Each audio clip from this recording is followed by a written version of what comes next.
Yeah. The American people don't know what's going on in this country. The enemy's public.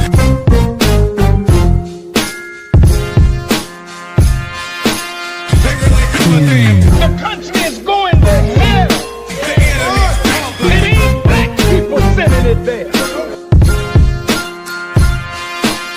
There is no mystery God. Absolutely no mystery God. You are the future, and we are depending on you to unite to overcome your differences and organize a system under the set of principles that the original people of this planet follow. The enemy's public.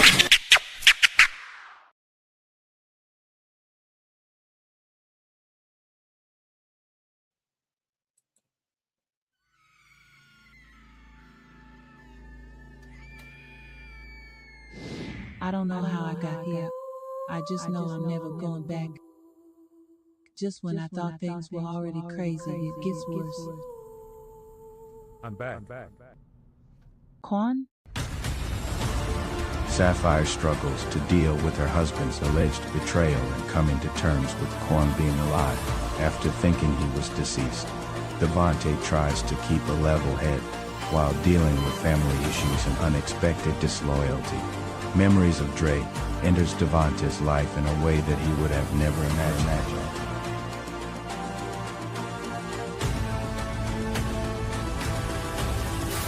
Fire Part 2, the finale.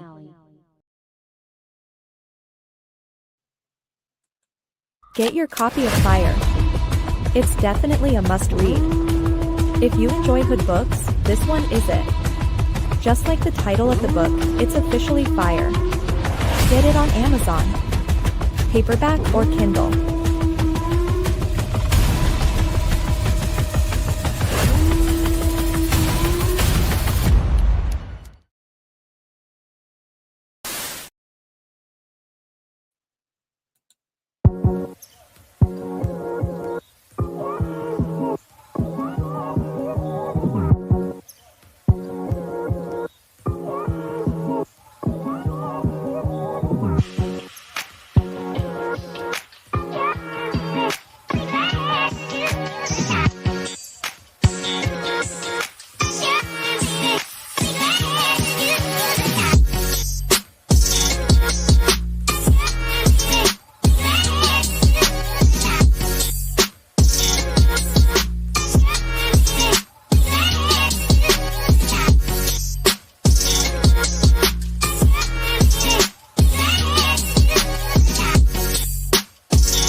Peace.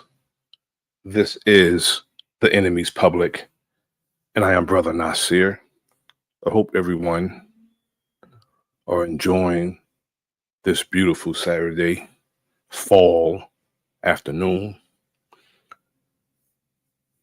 I've been waiting all week to cover this subject, the slap on the wrist, pacifier justice that was delivered this week to the Massey family.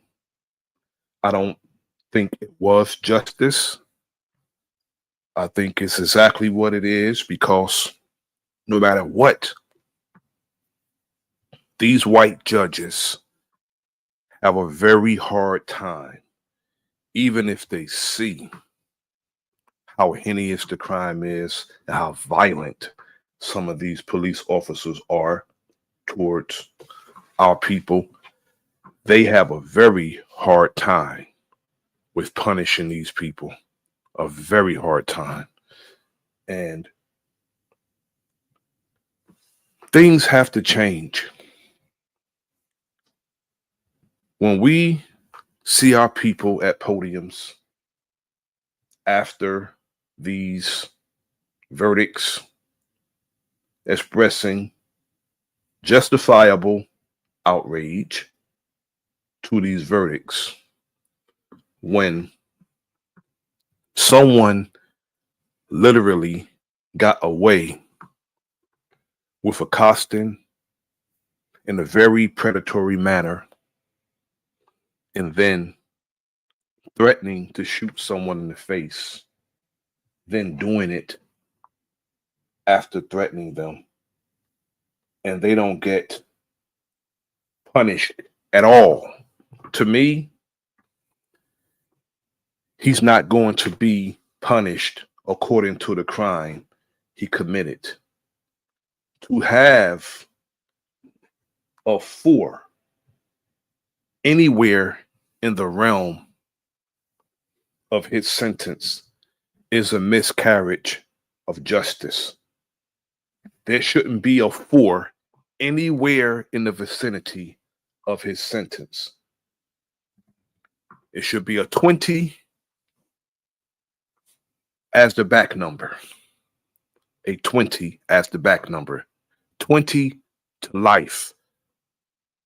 Yet, the way that crime was committed,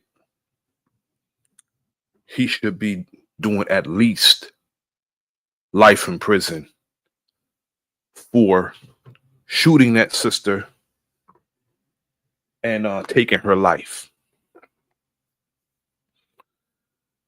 Now, she called them when there should have been someone else she can call, because when you invite the police into your life, they don't come to serve and protect. That's just a cliche saying that they use. Call for service. They don't come to serve our people anyway. Now, she called them. They showed up. Instead of searching the perimeter of her residence and then assuring her safety and telling her if she need them again to call again, that would have been the right thing to do. To say, if you need us again, call us again. But no. As a matter of fact, the way he was talking to her before his predatory ass went into her home was out of pocket. Very aggressive, condescending, and abusive to someone who called you for service, which is your job. They like to use that as a badge of honor, saying that they are a public servant, but they don't serve the public at all. Now,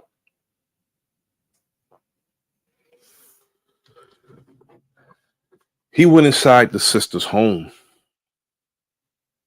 and he set her up, telling her that there was a pot of boiling water on the stove. And as soon as she walked to the boiling pot, he behaved like he was afraid of the water being on the stove. And she knew it, which is why she made the statement, "I rebuke you in the name of Jesus," because she knew that he was on some evil foolishness. A man his size, a good 6'4", 6'5", or taller, weighing over 200 pounds, well over 200 pounds. And that woman was short, very short. He was towering over her.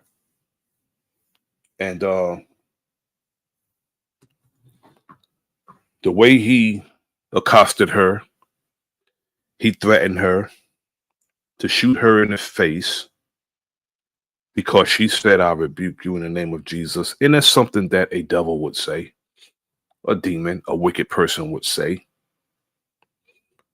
if someone, rebuked them. And then he did the ultimately taking the sister's life. But before I get deeper into the subject matter, I want to play some music selections. Let me share my screen. It's going to be all community music. It's not going to be anything that is copywritten. Yeah, we're going to start with Dre Cobb's, Chris Cypher's, and Dangerous Music.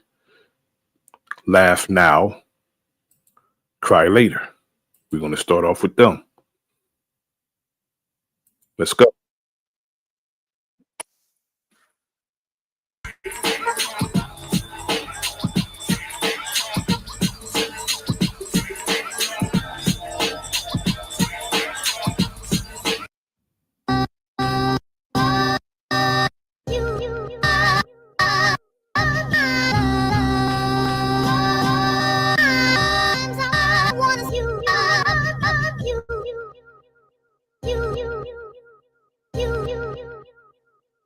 This that Nickelodeon, Mary Jane and opium, fresh from the FedEx chest, we got a load of them.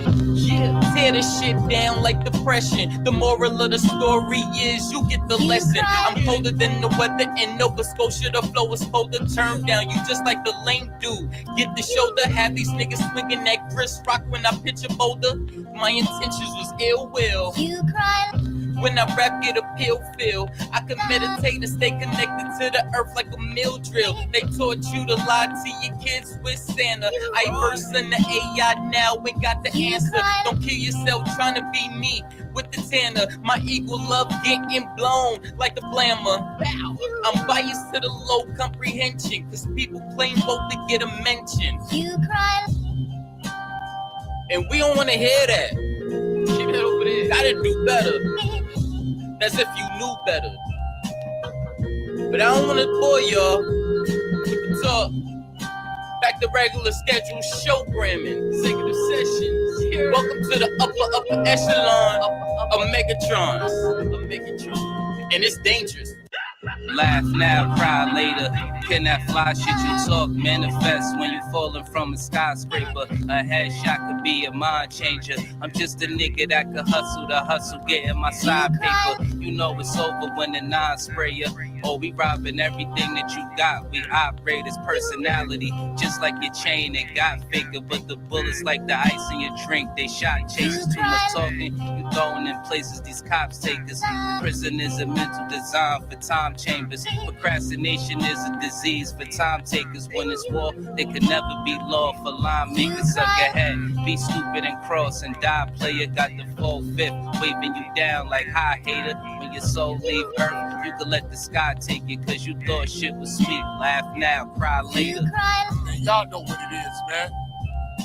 It's getting scary for you niggas out here, man. I know y'all feeling the pressure. This network shit, this shit real, man. Ain't nothing but real shit over here, nigga. Chris Cyphers just gave y'all a dome shot. Dangerous just put you niggas in a body bag. And now I'm about to bury you niggas, man. Yo, I'm back riding again. Dangerous and Cyphers, we gon' have to body him then. Yeah, these niggas done. We gon' have your whole crew on the run. This ain't a game. You niggas lame. Come and catch this flame. We ain't built the same. You niggas just like the cap of fame. The 40 will make your soul glow. Silencer on the end of the barrel where the smoke blow. I need a heat check. Lily from the logo. Smoke inside. You can smell my mojo. Fucking with Drake Cobbs, that's a no-no. This that big three. Boss Brown and D-Wade. Looking to let the heat spray. We pull up to your block like it's D-Day. We ain't playing, nigga, this ain't EA. We like wolves when the niggas see prey, and move like Neo when the niggas see strays. I type to kill the competition, chuck the deuces, nigga, on the replay. Didn't cheat him with a pass, nigga. I chuck the deuces on the replay. But y'all know what it is, man. Chris Cyphers, Dangerous, Trey Cobbs, man. This network shit ain't nothing but real shit over here, man. Nothing but real. You already know. Y'all knowing how we get down, Joe. Network, nigga. Network forever, nigga.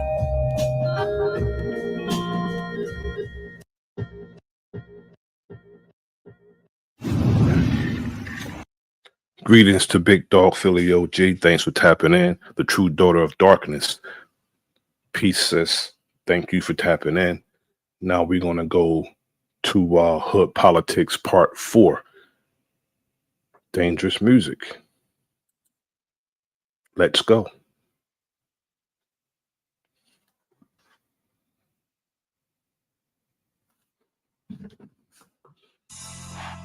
You are now entering the Love Palace with the goddess, where we're getting into the lives of the people behind the bars. You feel me? Now you talking to me. The goddess of love, baby. The goddess of love. Now you talking to me. The goddess of love, baby. The goddess of love. Now you talking to me. The goddess of love, baby. The goddess of love. Now you talking to me. The goddess of love, baby. The goddess of love. You feel me? Well, it's so despicable. And think about what kind of monster takes a horrible tragedy like this, a personal tragedy that breaks everybody's heart. Take a tragedy like this and use it to advance some weird political Greatness walked in the building, I did you miss me? Flat earth don't mean niggas live on the frisbee. Niggas still believe in religion and watch suffering. Niggas put their faith in a system that don't fuck with them. Black gloves cover my hands, committing homicide. Memories plotting revenge, it left me traumatized. Coming from the bottom and trying to get to the other side. The greatest motivation in life, watching my mother cry. Big corporations still consider it slaves. Freedom got a price, they call it minimum wage. The money make predators, these the sinners that pray. But we ain't never done, new beginnings await. If you ain't fucking with me now, you really think I need y'all? The roller coaster ride of life, it's kinda like the seesaw. But when you get to this view, everything that seems small, it even got these bitches diving mouth first to these balls. Man, shit change when I get in the V, cause I just let my ego drive when I sit in the seats. I mean, I used to be a bummy nigga, simple and clear. Then I cleaned up and turned into the pimp of the year. Any nigga harming a child is a terrorist. Niggas still believe in the book. Need a therapist, you fly, but you catching the bus. This shit embarrassing. Quick to say you stacking them bucks. This shit hilarious. Niggas thought homie was soft, but he a block nigga. Quiet ones always let off. You gotta watch niggas. Legend is 12 was thirsty and tried to stop niggas. Same cat, him and his mans turned into cop killers. Authorities say the suspect, age 35, deliberately lured the officers to his home with a 911 call, waiting for them, armed with an AR-15 assault rifle. Hey yo, the chosen one, light-skinned nigga, yeah, the golden one. Fall into the fire with this shit, I control the sun. Niggas did the double cross thing, got his ball sling, put the barrel under his chin, and made his thoughts ring. But fuck the government, the way that it stands. Every branch attached to it, all the way to Japan. I hope niggas break from it any way that you can. It only take a few steps to walk away from the plan. Shit, I hope niggas wake up, learn we gotta win. School shooting made the news, they turning it to a trend. They wanna keep you dumb and blind. Voting for your favorite crooks, always for the lesser evil, never for the greater good. Can't sleep, one eye open like a cyclops. Can't believe none of they truth. This shit is psyops. The sunset, the sunrise, good morning turn to goodbyes. Meeting at the funeral service, that's when the love dies. Father kills 2-year-old, now that's a monster. Woman shot her husband on live, he need a doctor. Homie didn't make it, of course. See, that's that girl lost. She did that in front of their kids, and the world saw. It's been a few years in this world, been on some crazy shit. Desensitized the mind, they made this shit exist. I'm just trying to tell you the truth, that's the way it is. Hood Politics Part 4, my name Dangerous. Now we're going to go to Hurricane JW, Live and Learn.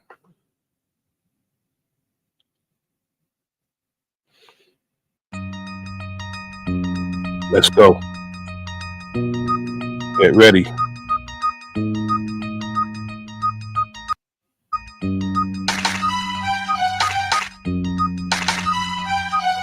When shit hit the fan, ain't no time for no running. Everybody already know the storm coming. When you stay ready, you ain't gotta get ready. When you stay ready, you ain't gotta get ready. When shit hit the fan, ain't no time for no running. Everybody already know the storm coming. When you stay ready, you ain't gotta get ready. When you stay ready, you ain't gotta get ready. Living legend, heavy weapons, I get the lethal weapons, steady prepping. All my weapons, about to teach a lesson, who you checking? Like a pull out my Smith and Wesson, shoot you in your head, you dead. Time for another lesson, got the shot it, knocking bodies, killing everybody like a hobby. Leaving bloody bodies in fucking lobbies. Tell somebody if you want to, you little snitch, you will make it down the line. Little stupid bitch, who is this? Let the Fed is playing hero, burning yes alive to play the flute like a mirror. Ducking up the dollar, I gotta get this to zero. Hacking everything, encrypted ones and zeros. Fuck the crypto, you trying to bag big and info. Fucking so good to put some bombs and some benzos. World leader, y'all getting killed with the heater. The hurricane is the reaper, came here to delete you. When shit hit the fan, ain't no time for no running. Everybody already know the storm coming. When you stay ready, you ain't gotta get ready. When you stay ready, you ain't gotta get ready. When shit hit the fan, ain't no time for no running. Everybody already know the storm coming. When you stay ready, you ain't gotta get ready. When you stay ready, you ain't gotta get ready. Neural weapons, hacking brain waves, absorb the essence, coalescent with the energy, make a bigger weapon. Everything be destroyed. I am the fucking storm, elemental spiritual form. You people getting born, better run. Look out, because here I come, having fun. To this whole world, the kingdom come. Every fed get decapitated. The sad to say it, nigga fed up in the building that is dilapidated, exacerbated. This situation destroy the nation. These world leaders ain't good. They be perpetrating, kill them all. Have a weapon that make them all dissolve. Kill the evil on this planet, then your problem solved. Final call, middle finger to the fucking law. Alphabet boys, I'm getting rid of all of y'all world leaders. They ain't getting killed with the heat of the hurricane. It's the reaper that came here to delete you. When shit hit the fan, ain't no time for no running. Everybody already know the storm coming. When you stay ready, you ain't gotta get ready. When you stay ready, you ain't gotta get ready. When shit hit the fan, ain't no time for no running.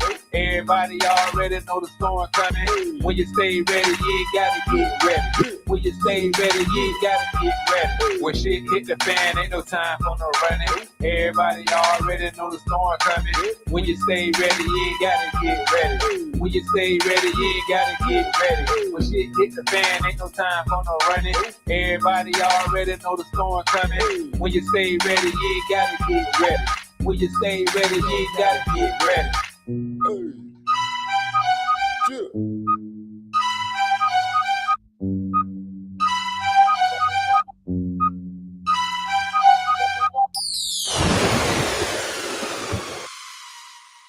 Now we're going to Satan's antagonist. If you fail to plan.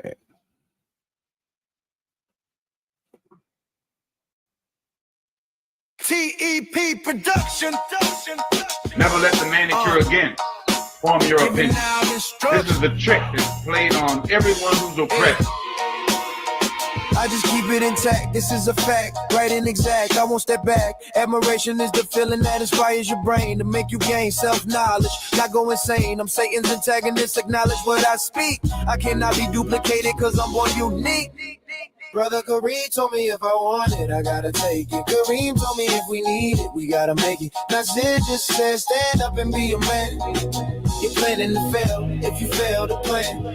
Keep your circle tight, know your plight, fight with all your might. Study hard, stay in shape and everything will be alright. Farrakhan told us all, heed the call. It's easy to tell, the white man's heaven is a black man's hell. Brother Kareem told me if I want it, I gotta take it. Kareem told me if we need it, we gotta make it. Nasir just said, stand up and be a man. You're planning to fail if you fail to plan. Can't be duplicated, no, I'm one of a kind. Spitting truth and wisdom for all of mankind. From the streets to the mic, the message stays clear. Eradicating fear, year after year. Brother Kareem told me if I want it, I gotta take it. Kareem told me if we need it, we gotta make it. Nasir just said, stand up and be a man. You're planning to fail if you fail to plan. I hate to hear a black man say, well, we outnumbered. TEP Productions. Either you're gonna be men and women or you're gonna die as a coward, leaving the legacy of your cowardice to your children.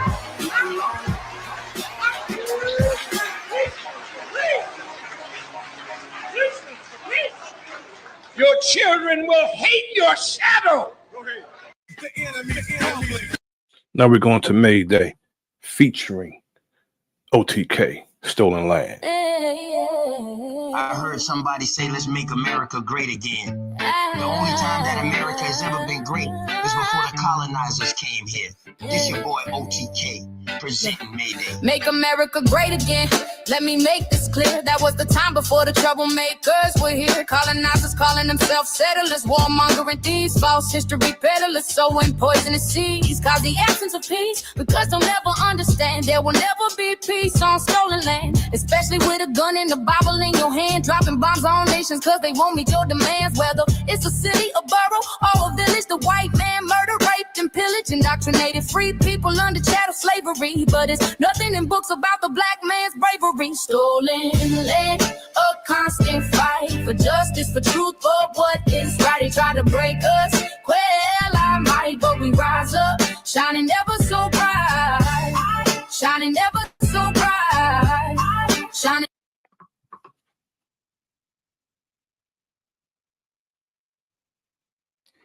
I don't know what happened there. Question must be asked of the youth. Who are you? Question must be asked of the youth. Who are you? Can I help you? Yeah, I came to reclaim my birthright. Peace, this is Mayday. Hear the call, no play, they got the mic check. 1, 2, making sure the message stays straight. This ain't a game, this is closing the ranks. Let's give thanks to the ancestors standing firm upon these ancient riverbanks. A TEP production, yeah, you know the sound and the heat. Camaraderie is the currency, success is tasting so sweet. Who are we? Where are we? Are we where we need to be? Still rooted in the soil, indigenous, we never deflate. Closing the ranks, gotta unify the whole fam. Stronger together, that's the powerful battle plan. From the soil, from the land, yes, we're taking our stand. Unity's a bomb more potent than any quicksand. Well, closing the ranks, hear the rhythm, feel the vibration. Protect the culture, the mind, the future of the nation. We were born free, not enslaved, understand the history. Reclaim the narrative, break the chains of false mystery. Nasir said make it plain, so the understanding is broad. Demons came with tricknology, their doctrines are flawed. Troublemakers of the earth, mental sodomies, the method, warmongering thieves. Where they step, everything shredded, the shed in the blood. They delight wherever they arrive, leaving massive voids, destroying everything that was alive. Reclassification scheme, a tactic to still a terrain from aboriginal, indigenous to Negro, back and forth again. In 1 century, they tried to erase our foundation. From black to African American, confusion across the whole nation. But the wise men spoke truth, that shit in the deep stone. Our unity, one voice can never be overthrown. More powerful than atomic bomb, that's the calculation. Let's unite right now, fulfill the true spiritual obligations. In the ranks, gotta unify the whole fam. Stronger together, that's the powerful battle plan. From the soil, from the land, yes, we're taking our stand. Unity's a bomb more potent than any quicksand. Closing the ranks, hear the rhythm, feel the vibration. Protect the culture, the mind, the future of the nation. We were born free, not enslaved. Understand the history, reclaim the narrative, break the chains of false mystery. No more division, only precision, power in the vision. We rise as one, no ranks, close the mission complete. Da da da da da da da da da da da da da da da da.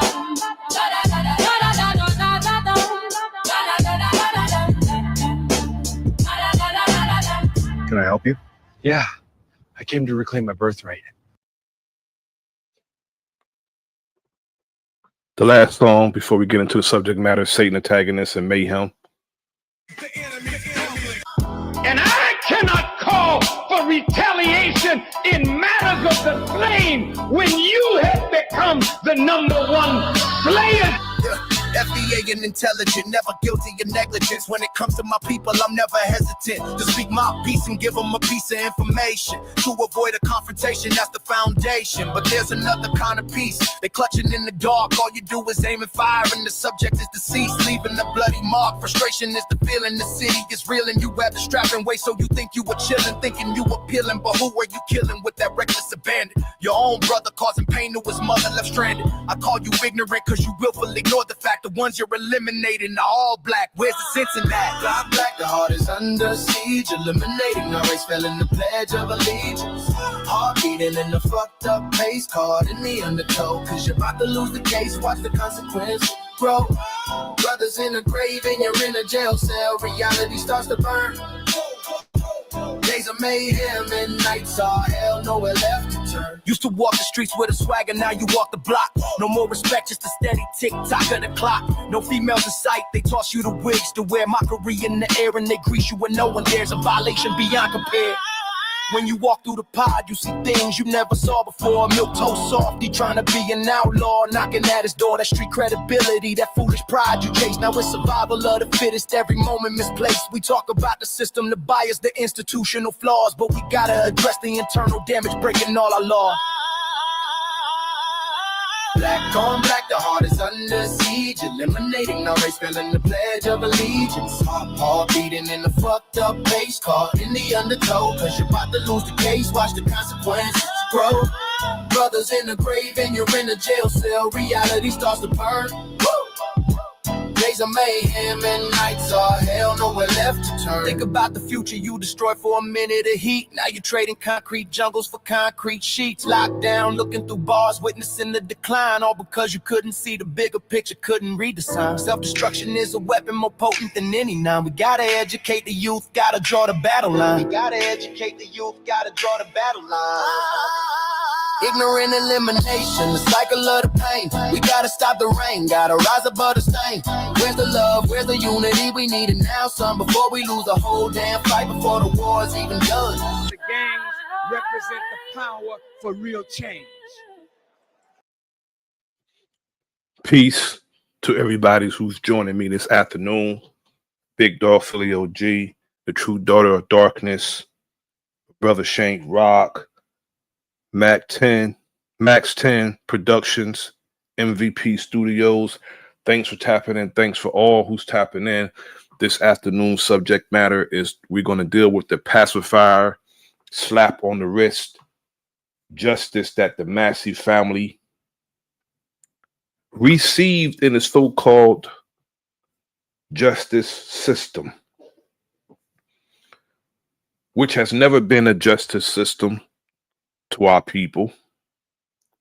T. Cortez, salute my brother. Thanks for tapping in. It's never been a justice system to our people.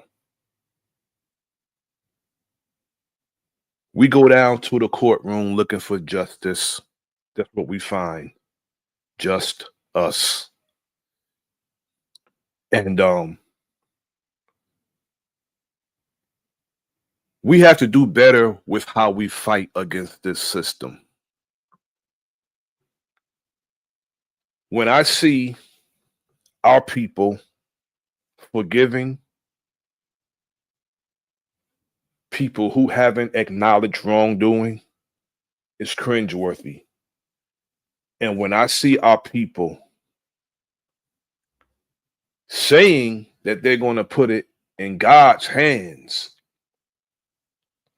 and they're not willing to do nothing to affect positive change among and on behalf of our people, that is even more cringeworthy, because that means that you're going to put it in the hands of those who are victimizing you, and you're seeing them as your God. We need to stop that. That's something we need to stop. Standing before our people, especially the men, standing at a podium before our people after somebody has taken the life of your child. Sean Grayson, I'm going to say it. I'm not going to look for the brother of the person who harmed my loved one to punish them. I'm going to punish them. You will not harm somebody I love. And I'm going to look for somebody else who has a history of never giving justice to our people. Justice is a reward or a penalty. That's what justice is, a reward or a penalty. And if you're on that penalty side, you will be penalized. If you're on that reward side, you will be rewarded. But if you harm somebody I love, I'm not going to look for my enemy to punish you. These judges, after seeing how things happen, have a hard time punishing these white police officers. The reason why I say white police officers is because if there is a statistic of black police officers killing white people unjustifiably, where is it? And if it is in a low number, because the last time I believe was in Baltimore, a police officer shot a white woman and he went to jail, and he was justified in that shooting. They arrested him, fired him, and put him in jail until a benevolent prosecutor looked into it and reversed the whole, sentence and prosecution, and they freed the brother. But he had to go through all of that when it should have been taken care of in the courtroom. If a legislator, senator, congressman, if these people in our various states do not serve to our satisfaction, we need to rid ourselves of them. Not saying that I have confidence in them, but they come to us. They come to us. We as a people, our people, have to learn from other people. We need to stop joining these political parties, Democrat, Republican, Independent, and become independent. Our people, ourselves, need to be our own party, our lobby. They need to be trying to figure out how they're going to get our vote as a people, not joining someone's party, going to a party we're not invited to. We need to stop that. Because neither party is ours, the jackass or the elephant, the Democrats or the Republicans. It's all a matter of how you want to be stabbed, in the chest or in the back, but you're still stabbed. We need to be self-sufficient and realize that our problems are ours alone, and it's up to us to solve them. And stop depending on judges, politicians. If there's going to be a politician, they're going to act on our behalf exclusively, or we don't need them. Or we don't need them. No, you get your ass in Capitol Hill or whatever government office there is, and you fight for us. If there's a law that need attention, need to be changed or adjusted, you go in there and you do that. It should be by law, just like it is with other people. And if you harm one of us maliciously, it's a hate crime. As much hate crime that is committed on our people, other people get hate crime laws signed into law on behalf of everybody else besides us. You know, we should have a problem with that. Now, sometimes people have to go through things to realize that, or realize the severity of the situation. They have to actually go through it themselves to realize that the problem exists.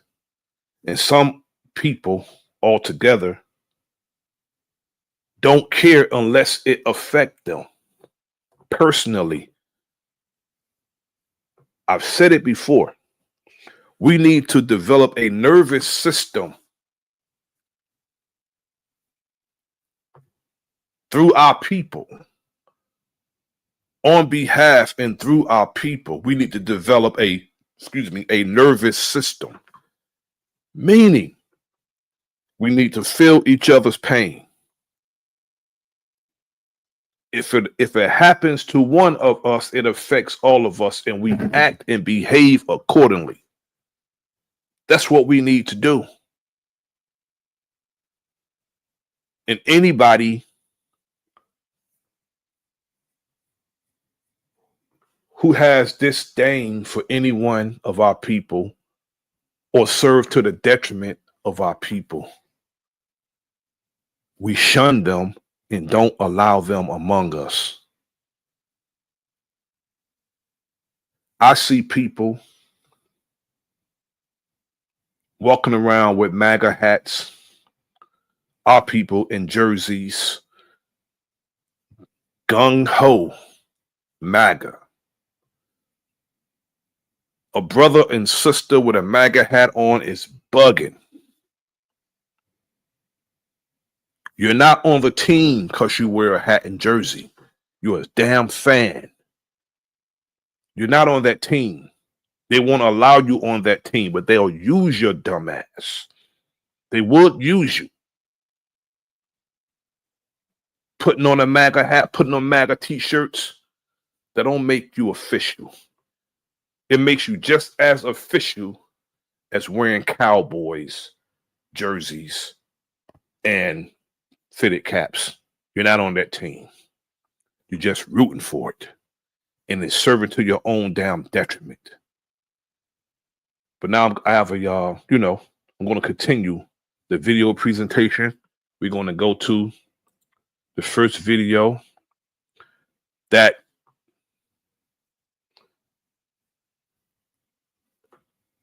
consistent with the subject title and the subject matter, the verdict of Sean Grayson for the unaliving of Sonya Massey and the aftermath of the verdict.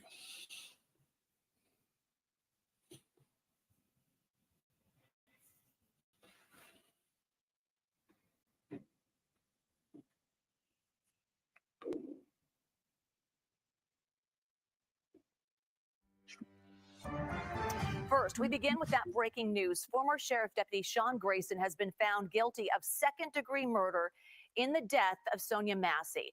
Back in 2024, Grayson shot and killed Massey while responding to her 911 call about a prowler.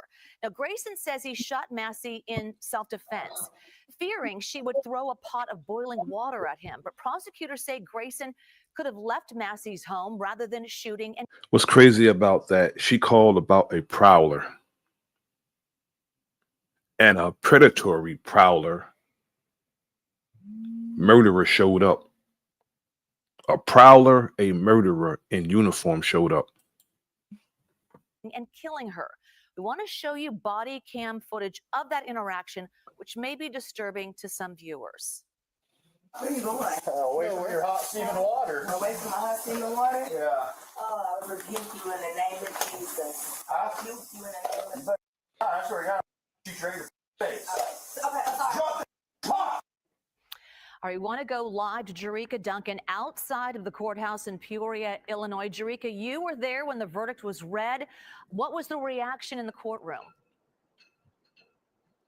It was emotional inside that courtroom. You could see tears from both the Massey family as well as Grayson's family when that verdict was read. Guilty on the second-degree murder charge. Now, of course, Grayson was facing a first-degree murder charge, which could have had him in prison for the rest of his life.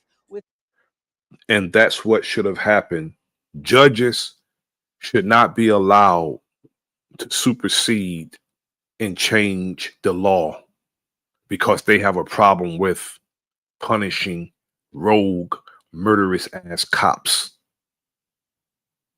Because if it was the other way around, Sonya Massey would probably, no, they don't have a death penalty in Illinois, but she would be going to jail for the rest of her life. And if it was a brother cop shooting a white woman, she would have been the biggest victim in the state of Illinois. With this second-degree murder charge, he's facing, we're told, anywhere from 4 to 20 years behind bars.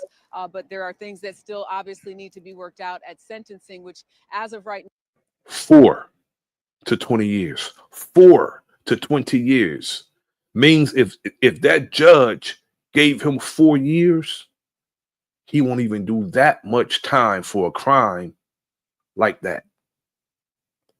20 years should be the back number.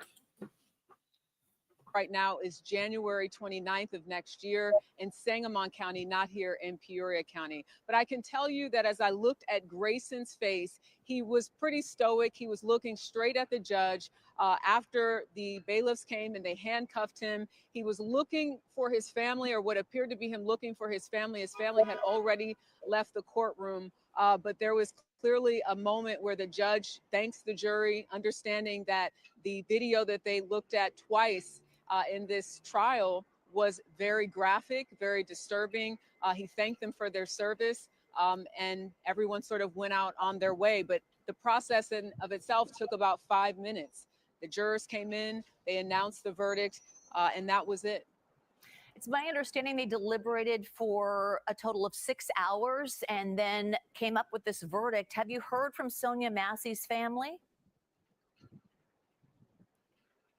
So Sonya Massey's family, when I spoke to them before, they said, you know, the best they were hoping for, at least one of the family members said, was that first-degree murder conviction. They understood that second-degree murder was on the table, but of course they did not want Grayson to be acquitted on all charges. So they said they had mixed feelings going in. I have not gotten a chance to speak to them just yet. We ran right outside of this courthouse to set up to obviously bring you this breaking news.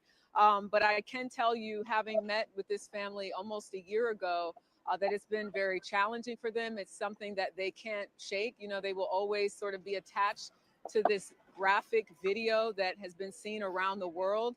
I was listening to Sonya Massey's, I think she's 16. I know she said she's in the 10th grade, 15 or 16-year-old daughter, just speak about how much she missed her mom, and how her life has changed drastically as a result, because she's the girl who, oh, your mom was killed by that police officer. So I think the family, I can't imagine what they've been through. And then when I think, how condescending and evil was he when he said, you know, it was a headshot.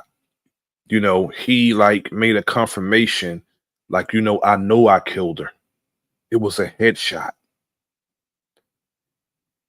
And that's what makes it first degree.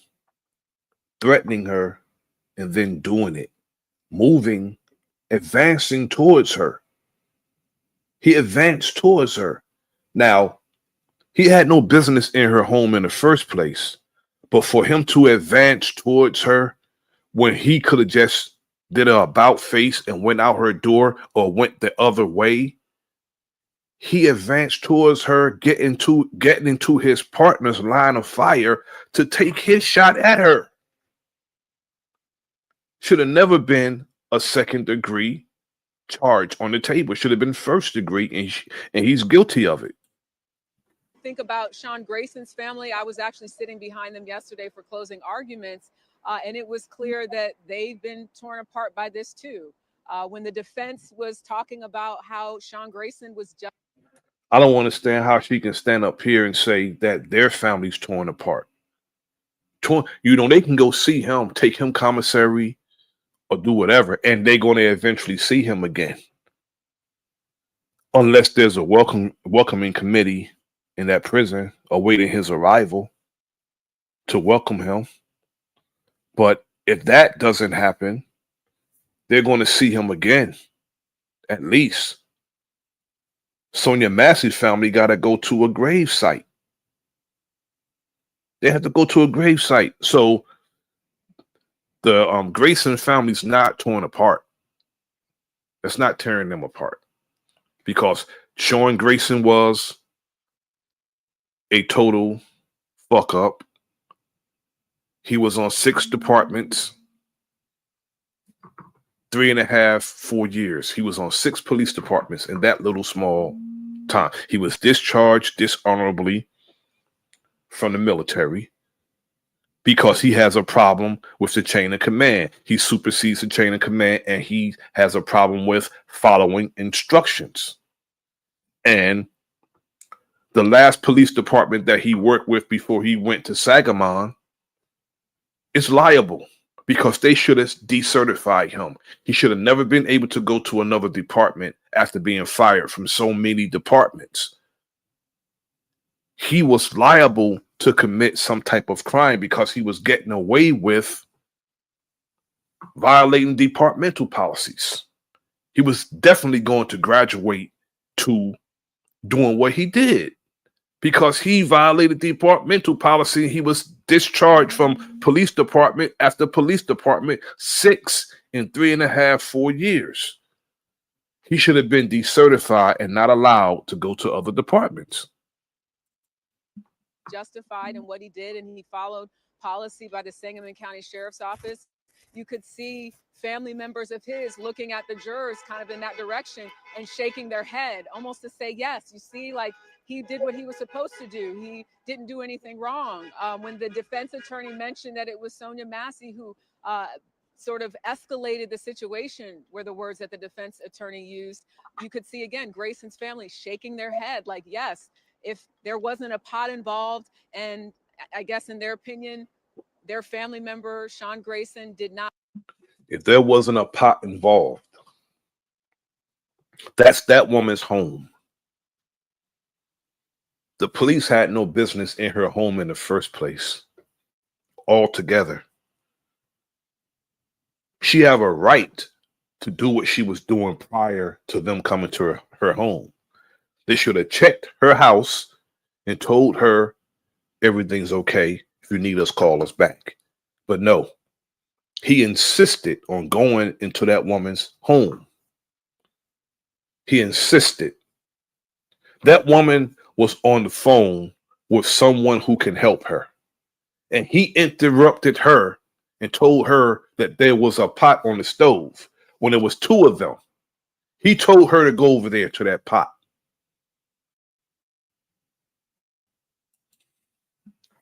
Not feel threatened, none of this would have happened. But of course, the prosecution sees this completely different and said that this has to do with someone who, in the words of the prosecutor, was a bully. They said who didn't like not being in control and did not respond the way that he should have in a case like that. So you have families that have obviously been torn apart by this tragedy, but there will be a sentencing, which is the next step in this. We don't know yet if there's any plans to appeal this verdict, which sometimes you see, but there will be a sentencing in January. Jerika Duncan, thank you for your observations. Appreciate it. We want to bring in CBS News senior crime and public safety producer Anna Schechter. Anna, let's talk about this. Grayson not guilty of first-degree murder, but guilty of second-degree murder. So what does that verdict tell you? Well, it tells me that the jury was convinced by Sean Grayson's testimony on the stand that he felt threatened by that pot of boiling water, that they thought that was a mitigating factor. We all watched that body cam footage. We all saw him pull the trigger and shoot her and cause her death. But the question at hand, was there a reasonable impression on his part that he was in danger?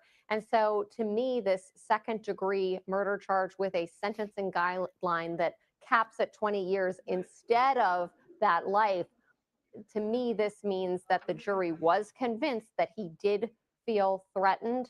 And convinced enough that they brought that charge down to the second-degree murder. Grayson testified, as you mentioned. Do you think that helped him? Jurors are swayed by judges, and some jurors walk in with biases. They're racist as hell also. I don't trust the United States jurisprudence at all. Not one iota to serve justice to a white man or woman, especially those who have perceived power like a police officer. I don't trust them to serve justice to them. They walked in there, and how could you see that video and see fear in that man's eyes when he advanced towards her? She dropped down in a submissive position. He shot down into her. That's not afraid. Everything on his belt besides the Narcan is something to defend himself. He resorted to the ultimate deadly force. Have mace, taser, and he's a lot bigger than she is. That's an advantage also. I wonder how many of our people was on that jury. I do think that it helped him. I think that the body camera video was so damning. It was actually, it shocked the entire country. That video went viral even outside of this country. It ripped apart the community. It caused new training to be implemented at the Sangamon County Sheriff's Office, a review, a bill that was signed. You know, it's something when your partners say that he didn't see her as a threat, and he was more afraid of showing Grayson than he was Sonya Massey. This is the testimony of his partner. His partner was more afraid of him when he arrived there with him than Sonya Massey. Into law in Illinois. So that was all in the prosecution's favor. So him taking the stand and testifying to his state of mind, even if he didn't do a perfect job, at one point he started talking about using a taser, and he thought that the taser darts might not get through her clothing, and that's why he fired the gun. When I was seeing that, I didn't know how a jury... That's an outright lie. He lied because he didn't... How could he made any consideration of using a taser when he pulled his gun out, threatening her, advancing towards her?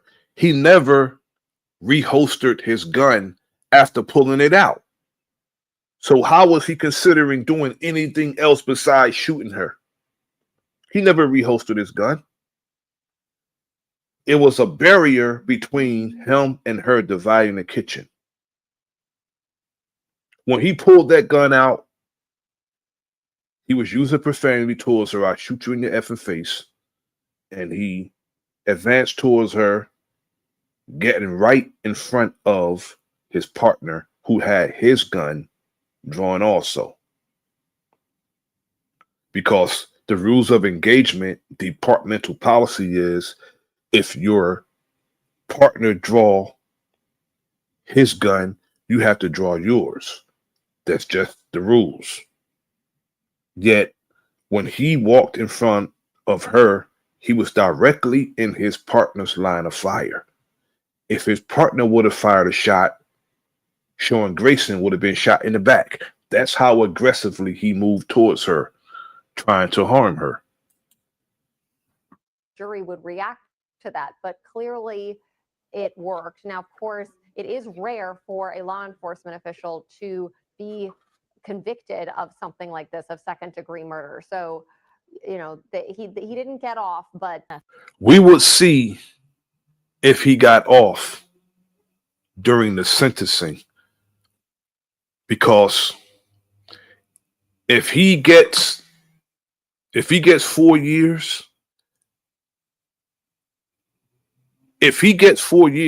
he got off, because he's not going to do 4 years if he gets 4 years, because he already spent time in prison. Well, in jail anyway, but once he go to prison, he had some time in custody already. The same with Kim Potter for killing the young brother in Minneapolis.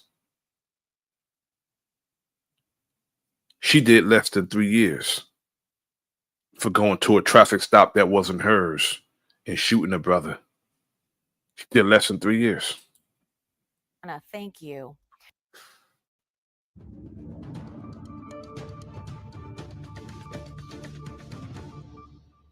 We have breaking news from Peoria, Illinois, where a verdict has been reached in the trial of a former Illinois sheriff deputy charged with first-degree murder of 36-year-old Sonya Massey. Sean Grayson was convicted of second-degree murder in connection with the July 2024 incident. Sentencing will be January 29th. Now, Grayson testified in his own defense, which can be rare in a murder case. He said he feared for his life and shot Massey in self-defense. This is a live look right now outside the courthouse. I want to show you body camera video that was very essential to this case. Prosecutors saying, no, Grayson fired prematurely and that Massey did not pose an immediate threat. This is that video we're talking about. Massey, a 36-year-old mother, had called 911 to report a suspected prowler outside her home. Deputies showed up.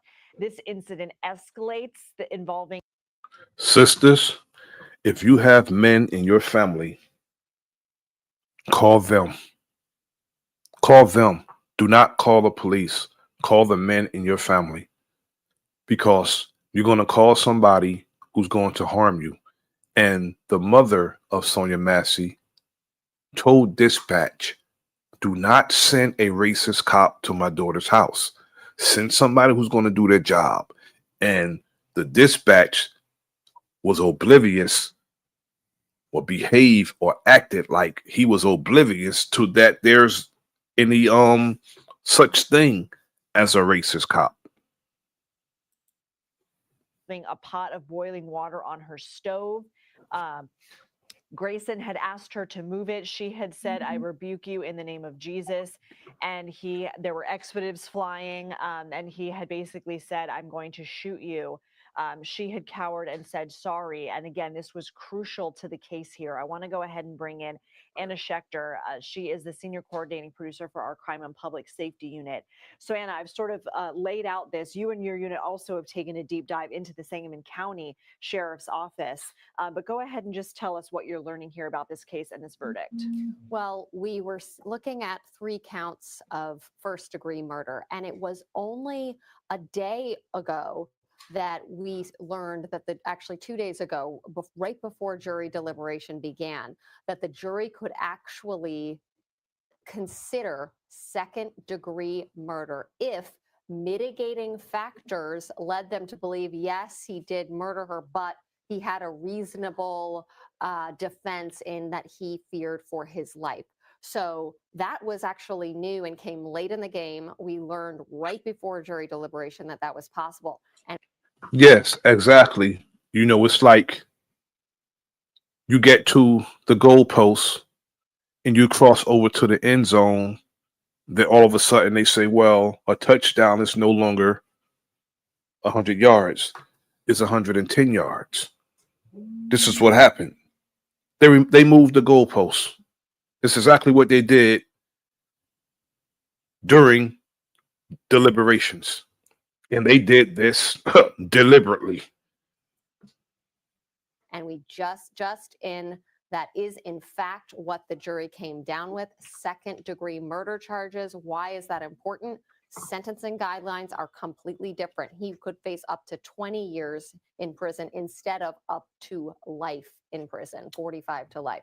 And so the other deputy who was on scene with him that day also testified and had actually said he didn't feel threatened. He only drew his weapon when Grayson did, although initially, I believe he did tell investigators he felt threatened because he was afraid he would also be criminally charged in this. But again, going back to those mitigating circumstances. That's what the partner was afraid of. Not afraid of her, afraid of because of Sean Grayson's actions that he'll be tied to a crime that he committed. That's what he was afraid of. He said he never seen Sonya Massey as a threat. He was more afraid of Sean Grayson, of what his ass was going to do that way he will ultimately be punished for. Is that what the jury could have foreseen in terms of Grayson's testimony, saying she appeared under the influence of something, she appeared scatterbrained, he feared for his life, he feared that she would somehow throw the scalding water on him, and so Sean Grayson knew that the woman had problems, mental issues. He knew this, and that wasn't his first time at her home. He knew this, and he took advantage of that. His ass belonged in prison for the rest of his life. That wasn't his first encounter with her. And so is that a possible mitigating factor that jurors were allowed to consider? For sure, that is the mitigating factor that is central to this. And in fact, the defense played that body cam, which a lot of our viewers and legal experts thought was really in favor of the prosecution. But the defense used it to lean into their argument that he felt that there was an imminent threat. And we also went into this question during his time on the stand of he didn't use a taser because he was worried that it wouldn't get through her clothing, because that's kind of how it works. A taser dart actually attaches to the skin. So that was part of his defense. And that's why he used the gun. I was unsure if that was going to work. Do anybody peep how close he was to the exit door? Did anybody peep that? The door, the exit door wasn't even closed. If you look to the back of him, you can actually see that the door was open. He didn't use a taser because he was worried that it wouldn't get through her clothing, because that's kind of how it works. The taser dart actually attaches to the skin. So that was part of his defense. And that's. You see, he could have left very close to the exit door. The door is open. You can see the screen door. He could have just left. If somebody tell me, you know, if somebody tell me they're going to do something to me and I'm able to move and I'm able to, you know, get out of harm's way myself, I'm going to get out of harm's way myself. But because he has a way of upping the ante as far as violence, he advanced towards her when he didn't have no business in there in the first place. That's first-degree murder. He could have left. He could have got out of there because he didn't belong there in the first place. Look how close he is to the damn door. You could have just merely exited the door. That's why he used the gun. I was unsure if that was going to work on the jury. Like, really, you had that time? But clearly that pot of boiling water, and what his defense said is that and look at her cowering. She raised the. Look at that. She went down. That means he shot down into that woman's body. See the pot on the stove? People keep saying she threw the water. She didn't throw the goddamn water. You can see the pot on the stove, and that lady went down cowering because he pulled his weapon out. The pot is clearly on the goddamn stove. And you got niggas like Brandon Tatum talking about it's a justified homicide because she did throw the water. That pot is on the damn stove. You can clearly see it. She put it down and cowered it. Now that is a question. Prosecutors said no, she was literally crouching down and saying sorry. So all of this same material was used by both sides, and this is really a win for Team Grayson because first-degree murder. I mean, he had a big hurdle to overcome with that very damning body cam footage where everyone saw him pull the trigger. You raised the issue of his partner who was there. I mean, that was a star witness for the prosecution, that when he said on the stand that Massey did nothing and said nothing that made this partner perceive her as a threat, I mean, that put all the onus on Grayson. So they really had a major hurdle to overcome. And so, you know, convincing the jury that it was second-degree murder did that. And prosecutors were trying for first-degree murder. They pointed out that Grayson threatened to shoot Massey in the face right before he actually did. But jurors did ask Tuesday after closing arguments to rewatch the body camera footage. They also asked today to see Grayson's previous employment and training history. What does that tell you? Well, that is a really interesting point. In fact, CBS News, our team FOIA'd immediately. As soon as this became public, we knew that he had cycled through 6 different law enforcement agencies in 4 years, that there had been accusations in his file of bullying, abusive behavior, kind of intimidating behavior. So this means that they're liable. This is what this means. Peace, my brother. T. Wriggles, thanks for tapping in. This means that he is a liability. And why was he allowed to go from department to department? Being, as what they would say, if it's in his record as being a bully and being intimidating and trying to intimidate people and push his perceived authority around. Why was he allowed to remain on any department? This total fuck up shouldn't have been allowed to be as much as a security guard. Because if he had a flashlight, if it's a mag light, he would hit somebody over the head with it. If he had as much as a whistle, he would blow the whistle in someone's ear, damaging their hearing. He would do anything to harm people. Whatever weapon this idiot would have, he would use. And it just so happened, nitwit sheriffs, nitwit police departments, dumbass police departments saw fit to have him on their department.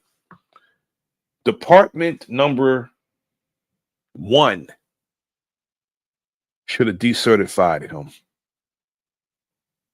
If you see fit to fire a cop, why the hell would you allow that cop to go to another department with a certification that you gave him in the first down place? It makes no sense.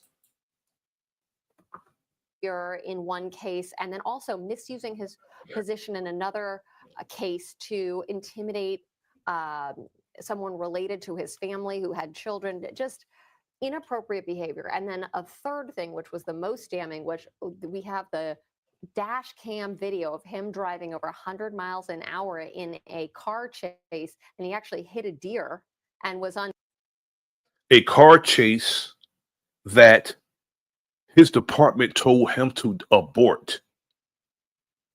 And he, being insubordinate, not wanting to follow instructions, still pursued the chase, hit a deer, and totaled the patrol car.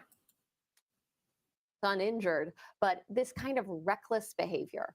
We also learned he made mistakes on his police reports, and there was a question that we never really got answered. Was he lying intentionally on those police reports? So a checkered history. Now, of course, anyone in law enforcement, you know, people do make accusations, but in such a short time, 4 years doing this job, cycling through 6 departments and having that list of things, of accusations against you, that leaned in favor of the prosecution, but clearly it wasn't enough for the jury to find that he was a bad actor in this case. CBS News legal contributor Jessica Levinson joins us. Again, I wonder how many of our people were on the jury, because evil people are not going to condemn other evil people for doing evil. Just not going to happen. And then you get some of our people who just serve to our detriment. Some of our people just serve to our detriment. That's it. Joins us now, Jessica. You can pick up where Anna left off. What are your thoughts on this verdict? So my thoughts are that there was a lot going for the prosecution in this case, and that's why I think we do see that conviction. But there was a defense here that Grayson, at least himself, believed that he was acting in self-defense. When it comes to second-degree murder in Illinois, my understanding is that that's the mitigating factor we're looking at to bring us down from first-degree murder to second-degree murder. That what we're looking at is one of two mitigating factors that essentially would undercut the idea of premeditation that we talk about for first-degree murder. So when it comes to second degree, what can bring you down? One is one is acting in a intense passion as a result of actions by the victim. Another is acting in self-defense where it's not reasonable, but you subjectively believed that you were acting in self-defense. And given what we've heard over the trial, I think that's where we see the jury ultimately land here, is that they do think that there should be punishment. They do think that it is murder, but that they did feel that there was that mitigating circumstance, again, based on the other evidence that the defense presented. Jessica and Anna, stand by if you can. I do want to go to CBS News correspondent and Weekend Evening News anchor, Jerika Duncan. Jerika, you're outside the courthouse in Peoria. You were inside. Tell us what you know. Yeah, just about 20 minutes ago, the judge gathered us all in the courtroom and he said, we have a verdict. Then the jurors came in and they simply said, or he read the verdict, which was guilty of second-degree murder. I immediately looked at the families of Grayson as well as Massey. Massey's family was sort of stoic. I think in speaking to some of them beforehand, they were hoping for the most serious charge in terms of the conviction, which is that first-degree murder. And I also noticed Grayson's family, I'm not sure if it was his mother, but someone of about 5 or 6 people that had been here pretty regularly, bracing themselves, breathing very hard before they came in and holding the hands. And once that verdict was read, tears began to fall down their eyes. So you have both families obviously showing emotion in court. Thanks for tapping in. Live and learn. Appreciate it. Welcome, my brother. As for Grayson, he just kept his eyes on the judge. I saw him whisper over to his attorney before they put him back in handcuffs. He looked as though he was looking for his family. His family had already left the courtroom, but that's sort of what happened inside the courtroom. It was very quick. We were there for all of 5 minutes. And the judge thanked the jurors for their service. This was a jury of 8 women, 4 men, 1 black person on this jury. So, you know, we always. Exactly. And you more than likely could get on the subway with him and ride all over Illinois because he was nothing but a token. One of us. That's why I said I wonder how many of our people was on this jury. Just want to hear from them after something like this to get a sense of what it was like inside that deliberation room. But we know that they must have had a lot of questions. I mean, they were deliberating for about 13 hours starting yesterday. They were asking questions about the last 2 parts of that second-degree murder versus the first-degree murder charge. And I think there was a little bit of confusion at one point. The prosecutor said, well, let's just get rid of that in first-degree murder. Do you see the size difference? Look at the size difference. Unless she has a firearm herself, she can't do him any type of harm. Especially when you're standing right in front of the front door, the exit door, when you could have just clearly just walked out of the door if you felt threatened. Feeling threatened and advancing towards the threat takes away the credibility that you felt threatened. charge. And I think there was a little bit of confusion at one point. The prosecutor said, well, let's just get rid of that instruction. And the defense said, well, no, we agreed to these instructions, so we should keep it on and tell them that these two things are separate and they need to go back and for about 13 hours. Pardon me.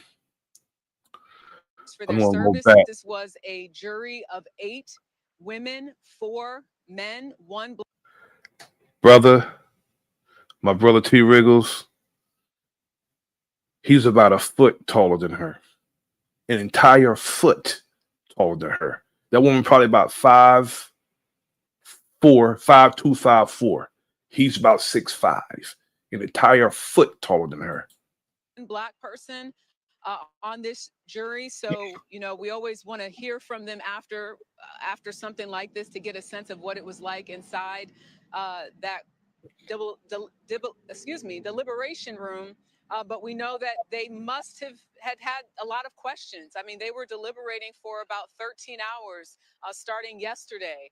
They were asking questions about the last 2 parts of that second-degree murder versus the first-degree murder charge. And I think there was a little bit of confusion at one point. The prosecutor said, well, let's just get rid of that instruction. And the defense said, well, no, we agreed to these instructions, so we should keep it on and tell them that these two things are separate and they need to go back and deliberate. Then there was a question about an exhibit.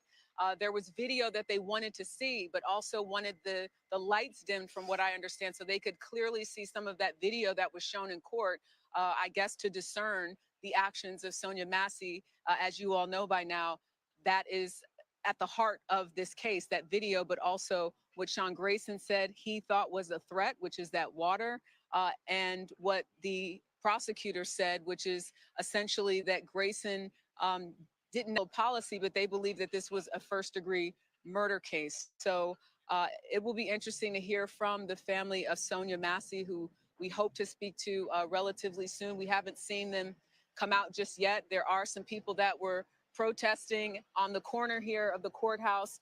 As soon as I came out of the courthouse, there were people frustrated and upset and saying this is not what justice looks like. And then maybe within 5 minutes, I heard people saying justice did happen today for Sonya. This is a slap on the wrist type justice. If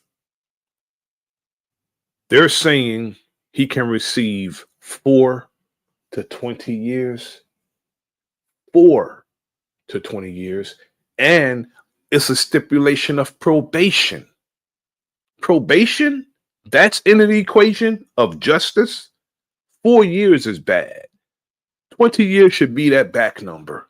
20 to life. He should at least receive 20 years in prison. At least.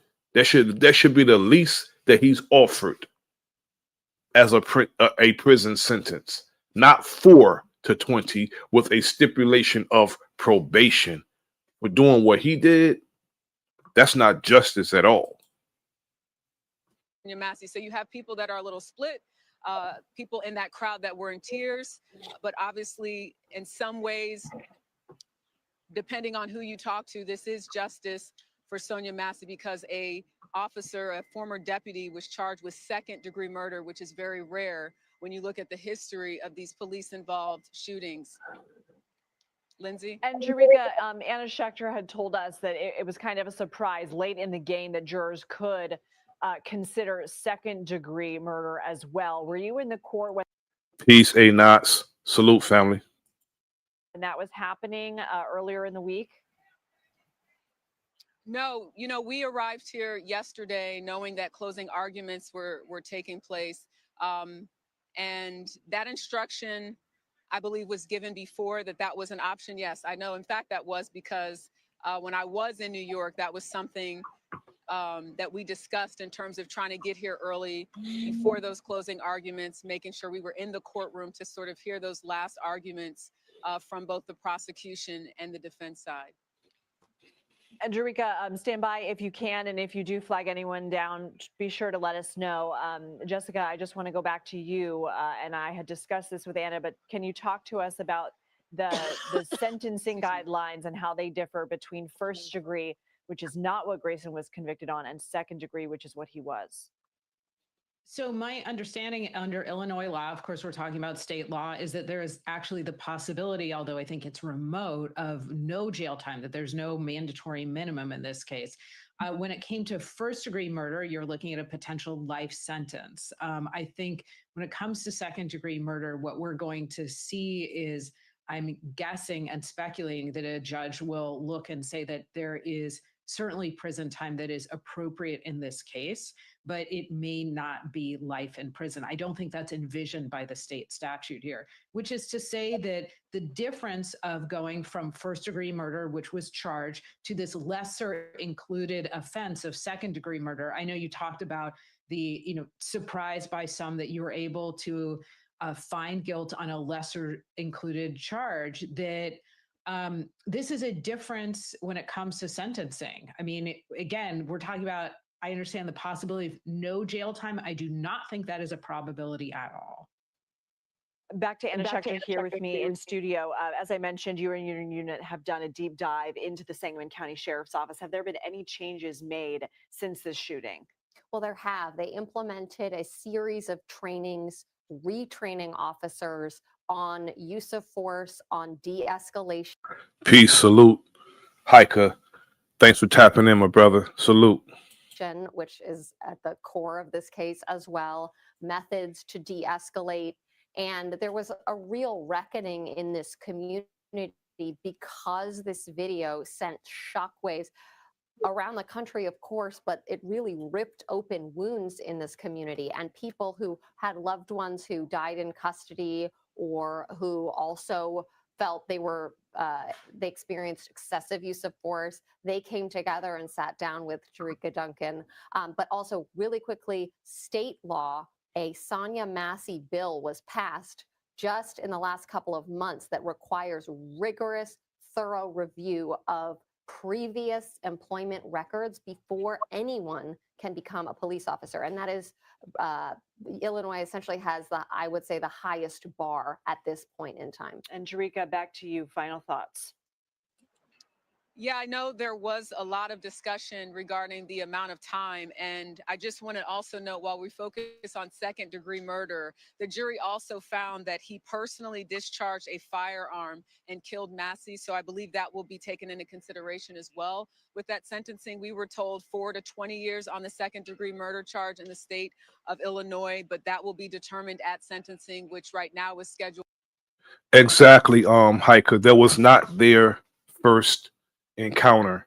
He's been to her home on more than one occasion, and that's why he advanced into her home, when he should have never been in her home in the first place. He went there to do exactly what he did. Scheduled for January 29th of next year in Sangamon County, not here at the Peoria County Courthouse, but it will actually be where that crime was committed. My thanks to Jerika Duncan, Jessica Levinson, and Anna Schechter for help with this coverage on breaking news. And more to come in the next hour of CBS News 24/7. Much more on the verdict in this trial. The former sheriff deputy charged with first degree. Now we're going to go to the press conference with the family of Sonya Massey. Hear what they have to say about the verdict. A guilty verdict in the Sean Grayson trial. It's guilty. Second degree. Tonight, the family of Sonya Massey says justice wasn't served. This man should have never had a badge and a gun. The jury's verdict came down in a Central Illinois courtroom just hours ago. Good evening. I'm Mike Bush. Kelly Jackson has the night off. Former Sangamon County Sheriff's Deputy Sean Grayson shot and killed Sonya Massey in her home last July after she called police about a possible prowler. 5 on your side's Laura Barczewski has a reaction from family, and they are not content with this conviction. Laura. No, they're not, Mike. And the reason... Do not call these beasts to your home. They're not here to serve and protect us. Now, if a judge, a federal judge, didn't overturn and mandate that Trump give people their SNAP benefits, we would see who they serve and protect. We would have seen who they serve and protect. They would have been outside of every department store guarding those stores. They would have been there guarding those stores. That's who they serve and protect, not us. They put that on the side of the vehicle, but the Police Benevolent Association, the PBA, and the FOP, these corporations give a lot of money to the FOP and the PBA, a lot of money to them. And they would have been serving and protecting these businesses. Our tax dollars pay their salary. Yes, it does. Yet, these lobbyists pay the police departments a lot of money.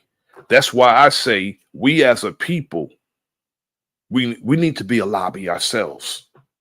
And whoever don't serve to our needs, don't come around us. Period. Don't come around us for no votes. Don't come around us for anything. If you're not going to go and serve to the needs of our people, don't come among us. We're going to run your ass away from us. And they're not satisfied is because Sean Grayson was convicted of second-degree murder, not first-degree murder, and may not serve the maximum prison sentence either, making the family feel like justice is not fully served. On July 6th, 2024, Sonya Massey called 911 because she thought she heard an intruder outside her house. Near clear that, I'm going to have you both stacked to a prowler. Caller hears noises outside the house. Wouldn't answer questions. Hung up on us. Sangamon County Sheriff's deputies Dawson Farley and Sean Grayson responded to her home. Why would it hurt you? You called us. Things escalated when they stepped inside and she was pulling a boiling pot of water off the stove. I'll kill you in a better. I swear to God, I'll straight your. Okay, I'm sorry. Drop the talk. Grayson shot and killed her that day. During the trial, his partner Farley said he wasn't threatened by Massey, but actually was scared of Grayson. Grayson also testified, saying he perceived the pot of water as a threat. Those in the courtroom say he was stoic when learning the jury convicted him after 11 hours of deliberation. Second-degree murder? That is not right. That is not justice for anybody's family, regardless of who you are and where you come from. With the lesser charge, Grayson will only be sentenced to a maximum of 20 years in prison and could be eligible to get credit for good behavior in prison, which means he could end up serving half his sentence, a notion that Sonya's father can't fathom. So if they gave him the 4 years with him already being in custody, that's like a slap on the wrist. Bad boy for eating the last goddamn chocolate chip cookie. Sean Grayson should be able to get out of jail. My daughter can get out of that burial vault and walk out of Oakwood Cemetery. When asked what Sonya would say if she were here, her father responded, I rebuke you in the name of Jesus. Sonya is the reason why we're here. And the last thing that she would say is, I love you, Daddy. Sonya's family and advocates say the work is not over. Now we have to do our part to make a difference and to make a change and make sure that people never forget. Say her name! Sonya Massey! Say her name! Sonya Massey! The trial was held in Peoria due to pretrial publicity, but they'll go back to Sangamon County Court for Grayson's sentencing date on January 29th. Before I end this stream, I want to go to something that we need to learn. I want to go to this. Hold on, let me get to it.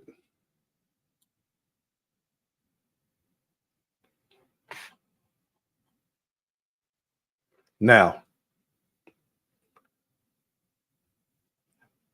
this is how I want to go to something that I was just this information that I was given. Now, how cops are using algorithms to predict crimes. Algorithms. Predictive policing. They're going to try to implement. They already have the software in departments across the United States. And they're going to use predictive policing. Police in Los Angeles are trying to predict the future. We know where crime happened yesterday, but where is it going to happen tomorrow and the next day? And they're not alone.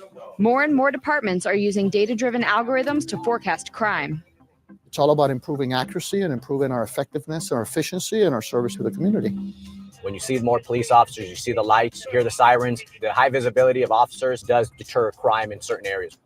Proponents say it's helping to reduce crime, but others wonder, at what cost? I think it targets and it just justifies. And especially if the person who programs this data has biases, if they're racist, the whole algorithm is going to be racist.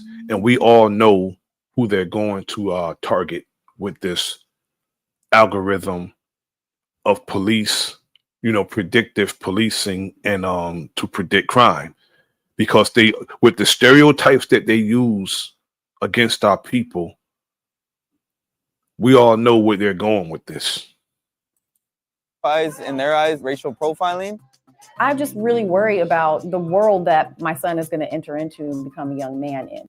Predictive crimes using algorithms is only using algorithms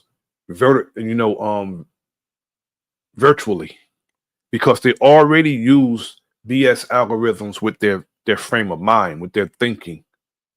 Because certain crimes, according to police departments and according to the mindset of our open and consistent enemy, that's a human algorithm. They already use these bullshit ass statistics to say that we're 13% of the population and commit 52% of the crimes. First, we're not 13% of the population. That 13 is consistent with the 13th Amendment, trying to put us in prison and get some free labor from us. Those numbers are, significant. The number 13. And I don't want people to look at him and prejudge him. That could be life or death if someone calls the police on you.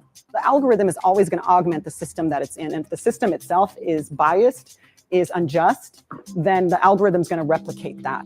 Predictive policing is changing policing in your city now. And we need to start asking the hard questions about how does it impact civil rights? It's changing it to the worse, because police are pulling people over, with their minds made up. See, this is why we get these incidents of police pulling people over, violating their rights, because of what they're doing with the predictive policing and this algorithm that they use to predict crimes. Why aren't they predicting the crimes that the cops are doing? Where's that statistic? Because according to the FBI, most police departments across America, especially the big ones, have been infiltrated with so-called white supremacist groups. So therefore, why isn't there any data that predict the crimes that they're going to do? How does it impact privacy? How does it impact suspects? How does it impact officers doing their job?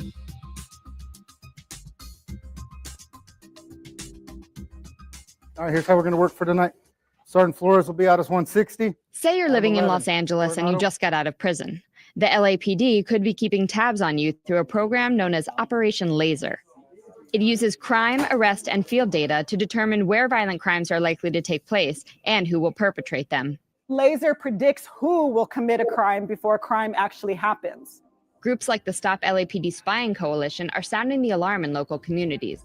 They say predictive policing strategies like Laser disproportionately target low-income people and communities of color. Why do you believe that this data is subjective? The data is subjective, and the data is biased because policing practices have always impacted Black and brown and poor people. Now we have predictive policing just coming in with a veneer of science, trying to tell us that it's somehow making policing more objective. But what we're finding is that it's only augmenting the way that policing operates. The laser program tries to predict who might commit violent crime using a point system. And it's reinforcing prejudices. Also, that's what it's doing. Reinforces prejudices. For example, if you're on probation, that's 5 points on your record. If you're in a gang, that's another 5. A stop by police can get you another point. The people with the highest scores in each of LA's 21 divisions are placed on a list called the Chronic Offender Bulletin. You tally up all those numbers. Exactly, my brother T. Wriggles. Exactly. This is life imitating art. See, we have to look into things instead of looking at it. Look into it instead of looking at it. Sometimes when you watch television, if you watch television, turn your volume down. You get a lot out of that. Now, this did come from the movie Minority Report. Some folks end up with 2 points. Some folks end up with 40 points. Those that end up with the highest number of points, we'll take a look and see where are they now. The most troubling thing about the Chronic Offender Bulletin, it's recriminalizing people who have already been on parole, who have served their time. Exactly. Recriminalizing people, because some people, I know people who've gone to prison, came home, and haven't been in trouble since. Haven't been in trouble since they got home. And this is 30 plus years ago. I know people who have done time and came home, got degrees, never been back to jail, never been in trouble again. So how is this going to work? Going to recriminalize people? It seems kind of hard to avoid police contact when that's your home and this is your history, and the contact is coming to you. Well, not necessarily. If you live in the area and you did time and you've got a job and you're doing everything you're supposed to be doing, then you're not going to be getting that constant police contact. Police say they're just That's nonsense. That's nonsense. They'll sit up here and they'll lie right in people's face, especially LAPD, one of the most racist police departments in the United States. They have actual gangs in LAPD. Police officer gangs with matching tattoos. just being proactive. What we don't want is for that person to recommit another crime, go back to jail, and keep on the cycle. So we try to get ahead of it. The problem is the public has no way of knowing who's being targeted, which is why the Stop LAPD Spying Coalition is suing the city for more information. Police are supposed to inform individuals if they're on the list, but we reached out to the ACLU, legal aid, and several defense attorneys, and none of Where is the algorithm for police misconduct? They want to spy on us while they keep their secrets. How about that? That's what they want to do. Spy on us while they keep their secrets. none of them knew of anyone who had been contacted by LAPD. We feel that the people have the right to know what is going on in this program. They may not know the name of laser and they may not know the specifics of how it operates, but I think they do know exactly what's happening, that they're being monitored, because people in the community, they speak about it. They say, you know, the officer came up to me and said, I see you, I know your brother, I got your brother, I'm going to get you. It is one part social control. Hey, we're watching you. And it's one part information collection. We are seeing who you're associating with, the car you're driving, who you're hanging out with, your neighborhood, and they're recording all of that and putting it back into a larger, ever-growing database that's used for investigative purposes. And laser is just one of several new smart policing strategies. Some departments are also considering drone surveillance and body cameras equipped with facial recognition technology. This video from the maker of an AI-powered body. They actually have facial recognition body cameras, and they have facial recognition contact lenses that the police could put in their eyes. This is how deep and diabolical it's getting. They have contact lenses and they have body cameras that have facial recognition technology that can go to a database to the departments. Body cam demonstrates how the technology could be used to find a missing child. Not shown how they could use it to track suspects.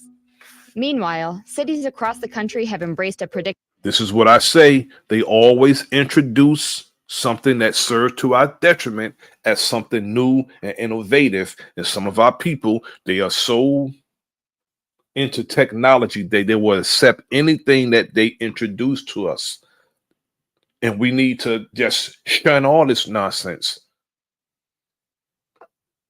Melly Mel said it 40 years ago about what they were trying to do, you know, as far as this technology and the computers. Melly Mel said this. He said, don't be a slave to a computer. He said this 40 plus years ago. And here we are. They have facial recognition technology on the body cams, and they have contact lenses. They have glasses. Ray-Ban have glasses, and they have contact lenses that they can put in the police officer's eyes that send data to the department to criminalize the people. If you have a warrant, they say no, they're using it for, you know, if a child is missing. No, they're not using. They're using it to criminalize the damn people or predictive recriminalize policing them. approach that focuses not on high-risk people, but on high-risk places, putting entire neighborhoods under watch.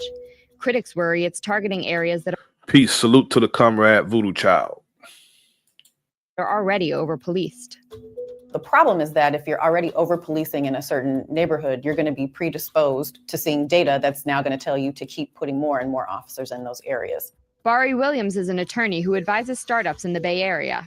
I absolutely love technology. I work in the sector, but I think that we need to be mindful of how technology is created and how it's used and how it can be used in various purposes. One popular tool focused on where crime will happen is PredPol. Today, more than 60 departments nationwide use it to forecast crimes like burglaries and car break-ins. Everybody has their predictive policing already? In the LAPD's Foothill Division, one of the first to use PredPol, it starts with the daily roll call.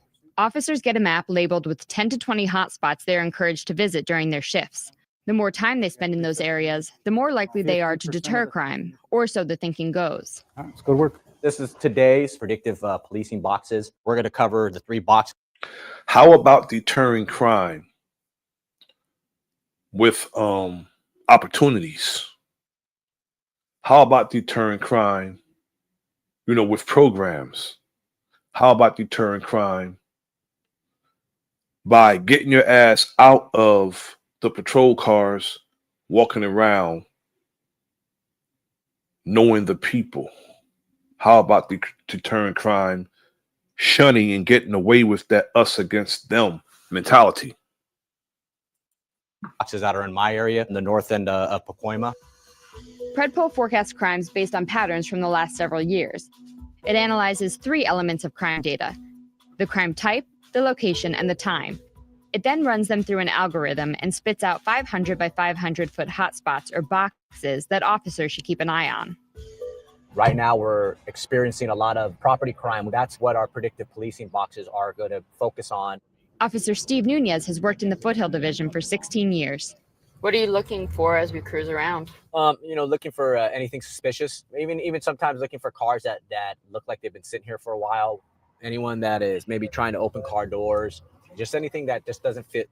At first, we were kind of, I don't know if we're going to follow this predictive policing and having a computer tell us where to go. But he's become a believer in PredPol. Crime has gone down dramatically. So part of it, I believe, is predictive policing. Part of it's just the community engagement. It has to do with just the officers going out there and being proactive. Don't leave it up here for like a month and all that stuff like that. So like I said, I won't impound it, you know, because I know it's his. So I'll let you guys deal with it. But, I mean, at least get it off the streets. All right, man. Cool, man. You guys be good, all right? You too. The fundamental question here is, can we trust the data and algorithms that police are using to predict crimes? Algorithms. No, you cannot trust an algorithm that's created by someone who targets certain people. You cannot trust that algorithm. And big data model. Simply take inputs, crunch them up to create outputs. So if your inputs are biased, your outputs are going to be biased. You don't need to look far to find troubling. Exactly. If your inputs are biased, meaning the one who programmed the data. If they're biased, your output is going to be biased, meaning what they do is going to be based on a bias.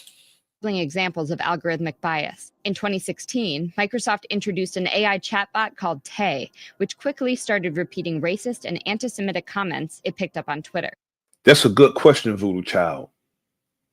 Are they going to use this technology to predict whether or not someone's going to rob someone of their life savings? If someone's going to do insurance fraud, if someone's going to do any of this white collar crimes, are they going to target them? Are they going to drive into a business district and see if someone's going to drain someone's life savings out of their account? Good idea.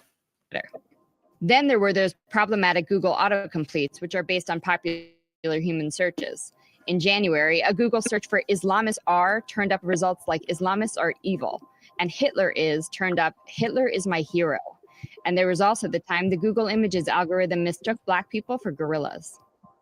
So what happens if prejudice data makes its way into police work? See, there's the algorithm. Hitler's my hero, and Muslims are evil. Peace, my brother, Voodoo Child. Do a mic check, brother.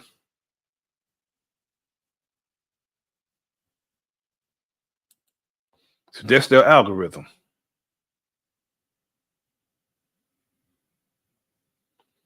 That's what their algorithms say. Their algorithms say that that Hitler's my hero and Muslims are evil. That's what the algorithms say.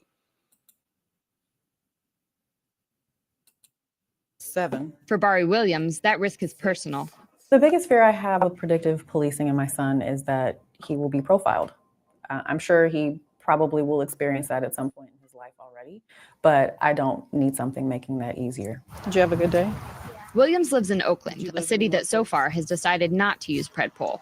Still, she says the image of Black children being fatally mislabeled as a threat by police looms large in her mind. In the case of Tamir Rice, you have a child who was playing with a BB gun, and the police just rolled up and within 3 seconds shot him. And that is a real concern for me. My son and I like to go certain places, and if the neighborhoods are not awesome. Salute, my brother, Voodoo Child. Do a mic check, brother. How are you? Mic check 1 2. Loud and clear, brother. You want to add on? You want to add on before I continue? Well, I was listening to you say earlier about how, we sounded up so quick for this technology. And I mean, this should be a simple thing. When have we seen them innovate anything to accommodate us? And if they're bringing forth any new technology with this predictive crime shit, why are they not policing white collar crime? Because, most of the time 99% of the time when we discuss crime on television, it's all blue collar crime. But white collar crime goes on at a much higher rate. It's barely ever discussed. And I think that should be something that should be talked about just as much. Because they're robbing millions with white collar crime, tons of people, certain sects of certain cultures, all at once. And we not ever talking about that. We just talking about regular crime from people who basically are trying to eat. Now, some of these people are advantageously taking advantage of people, but for the most part, most of these people are just trying to eat. Exactly. Most of the people are trying to eat, and they're punished more severely than people who take people's entire life savings, take money in the hundreds of millions. And they already have money. Yes, exactly. And to me, the reality that they don't even discuss white collar crime is giving them an open door to just rob the layman, rob the common man. He don't have no defense. He can't fight for himself. I mean, the climate and the culture of how this nation is set up is very obvious. Exactly. And also, that's the reason why they victimize the common man, because that common man more than likely can't find someone to litigate. They don't have the money to hire a litigator. You know what I'm saying? So they're in court with a court appointed lawyer that's going to try to suggest that they plead. You know, Yes. that lesser charge type thing. You know what I'm saying? You do time, but they don't want to go in and fight. I mean, I've seen public defenders go in and fight. I've seen that. But for the most part, they're going to lunch with the damn prosecutor while you adjourn for a Right on. break. Right. Right on. I had You know? a very close relative that's deeply rooted in the court, and they always, used to like to talk about how they was trying to help. And I told him, I said, even if you try to do real help, they're getting rid of you. You so low at the bottom there. You know all the judges, you know all the prosecutors, you know the county clerk. You go out to lunch with all of them, and you try to sympathize with them through small conversational opportunities. But at the big point, anybody who's with the corporation and knows, has took the oath, like OG Philly say, they know what it is. If you even attempt to cause too many problems, you're gonna have an accident. Definitely. You're gonna have an accident, which really an incident. Mm-hmm. And predictive policing is telling you to send more police into that area, and we're there. I'm not gonna allow my child to go play in the street. I'm not gonna allow my child to run in front of me. I don't want anything to give police a false sense that he could have been engaged in something he wasn't. The activists and the police are all coming from the point that makes sense for them. I think from a community perspective that feels over-policed, that feels that there is racial injustice in policing, it's wise to be concerned about this new technology that's going to give police more power. If you're a police officer, you understand you have an incredibly difficult job. And I actually think power should be taken from police. Power should be taken from judges. They have too much power, and then they're so power drunk to the point that they have perceived power. They think they have power that they don't really have. You have judges that'll tell you, a grown man, to shut up, and then when you behave as a man, they want to hold you in contempt because you, a natural man, is going to be like, no, you shut your damn mouth. That's a natural man that would say to a man that tell him to speak to him other than the way he want to be spoken to. No man's going to allow that. So if you want respect, you better give it. You shouldn't allow it. Exactly. Right on. You should never facilitate a comfortable atmosphere of disrespect in your space. And to me, I mean, it's facilitated to do that. This system is set up to do exactly what it is doing. I agree. And then a lot of them, they want to trigger you so they can hold you in contempt. You know what the outcome of your, if you find yourself in a court, the outcome of your case can be based on how that judge is feeling that morning. And that's crazy. But they call not only that, call it justice. Not only that, how he's judged previous cases that he may be being looked for right now. I mean, I've heard of people going to jail for something small, but at the time the judge let someone else off, and at that time they was looking at him, so he threw the book at the next guy. And I'm like, that's not fair. That's not equality. Where's that blindfold on that lady justice? It's not equality and it's not justice at all. I agree. Yeah. I mean, the only new fix technologies might help. And you kind of go ahead, my brother.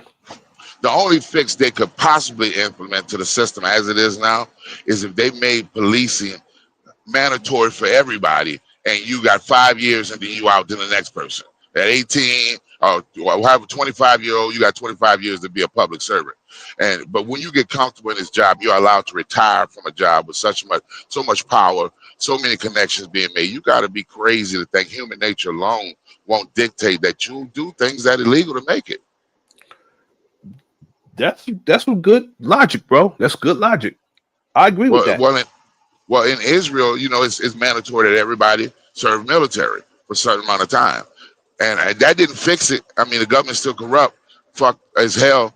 But when you know that in 5 years your time is up and that guy you may have violated is going to be the police, you're going to start checking yourself. And they ought to be made to have police insurance too, to where if you shoot somebody illegally, so the money's already there. You know what I'm saying? And if you have these incidents, that your insurance rate goes up. because crime is not a social problem. Crime is not a cultural problem. Crime is purely economical. Exactly. Yeah, bro. I mean, you dropping gems. I mean, poverty creates crime. Lack of resources create crime. Yeah. And go ahead, my brother. You got it.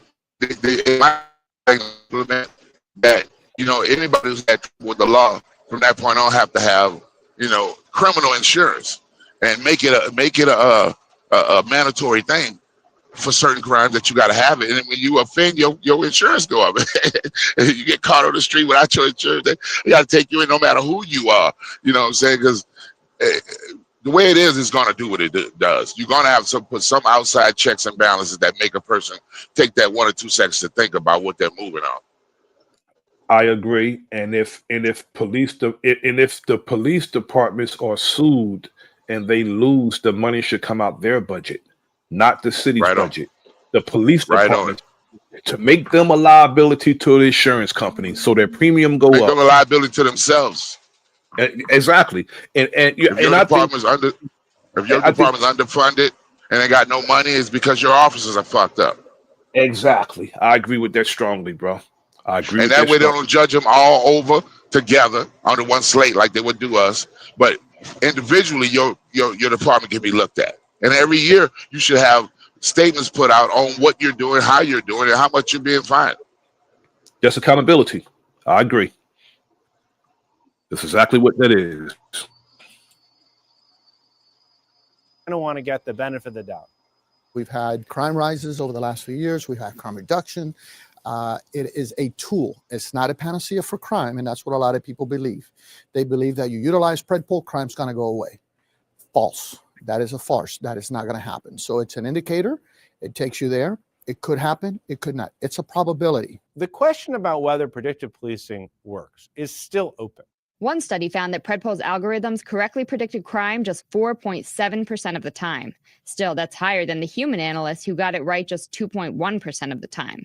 It's worth noting that the study was done by the company's co-founder. And then there's the question of bias. You start coming into the Pacoima area, which is south of the 210 freeway. Now you're dealing with predominantly Hispanic families, a lot of immigrants in that area. And I noticed there are more boxes there. The day we visited, most of the predpol boxes in the Foothill Division were in Hispanic neighborhoods, but police say that's by chance. I do believe the data is objective. We're simply using the crime numbers. No, that data is subjective. It's not objective. It's subjective because it has biases. And you can tell that they think we're stupid. So you don't fix potholes. You don't fix infrastructure. You don't fix anything in a Hispanic neighborhood by chance you have more of the boxes in their neighborhood. You invested money in their neighborhood. That's crazy, man. Yeah, you're right, bro. Yeah, that's crazy. I mean, brother, these people are they're crazy, bro. They got psychological issues, bro. Well, me, Mr. Nasir, I don't like to say that they're crazy. I like to say that we're crazy because we're not moving on some of these obvious things that they're doing. Just like I said, they're not fixing potholes, but you got all these expensive, nice blue light boxes on the poles and all that shit. Right. Hey, bro, what about this big hole in the ground right here? What about these things? How did you take the finance and jump to the boxes and you didn't? But when I go to these other neighborhoods, all that's fixed already. You know what I'm saying? So we're crazy that we keep on going for these ploys. They got things on the corner now in certain parts of New Jersey where if you park in certain areas on the corner, they got cameras that they automatically send a ticket to your house.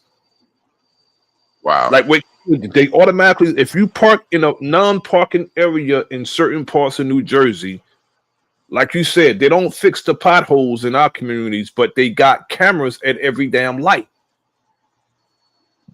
You know what I'm saying? You got cameras at light, but you don't have, but you're not. But people manifolds in their lower control arms are being repaired because of potholes. The crazy part about it is the way the economy's set up, job situation, everything. A ticket can fuck a household up where they can't eat 2 weeks out of the month. Exactly.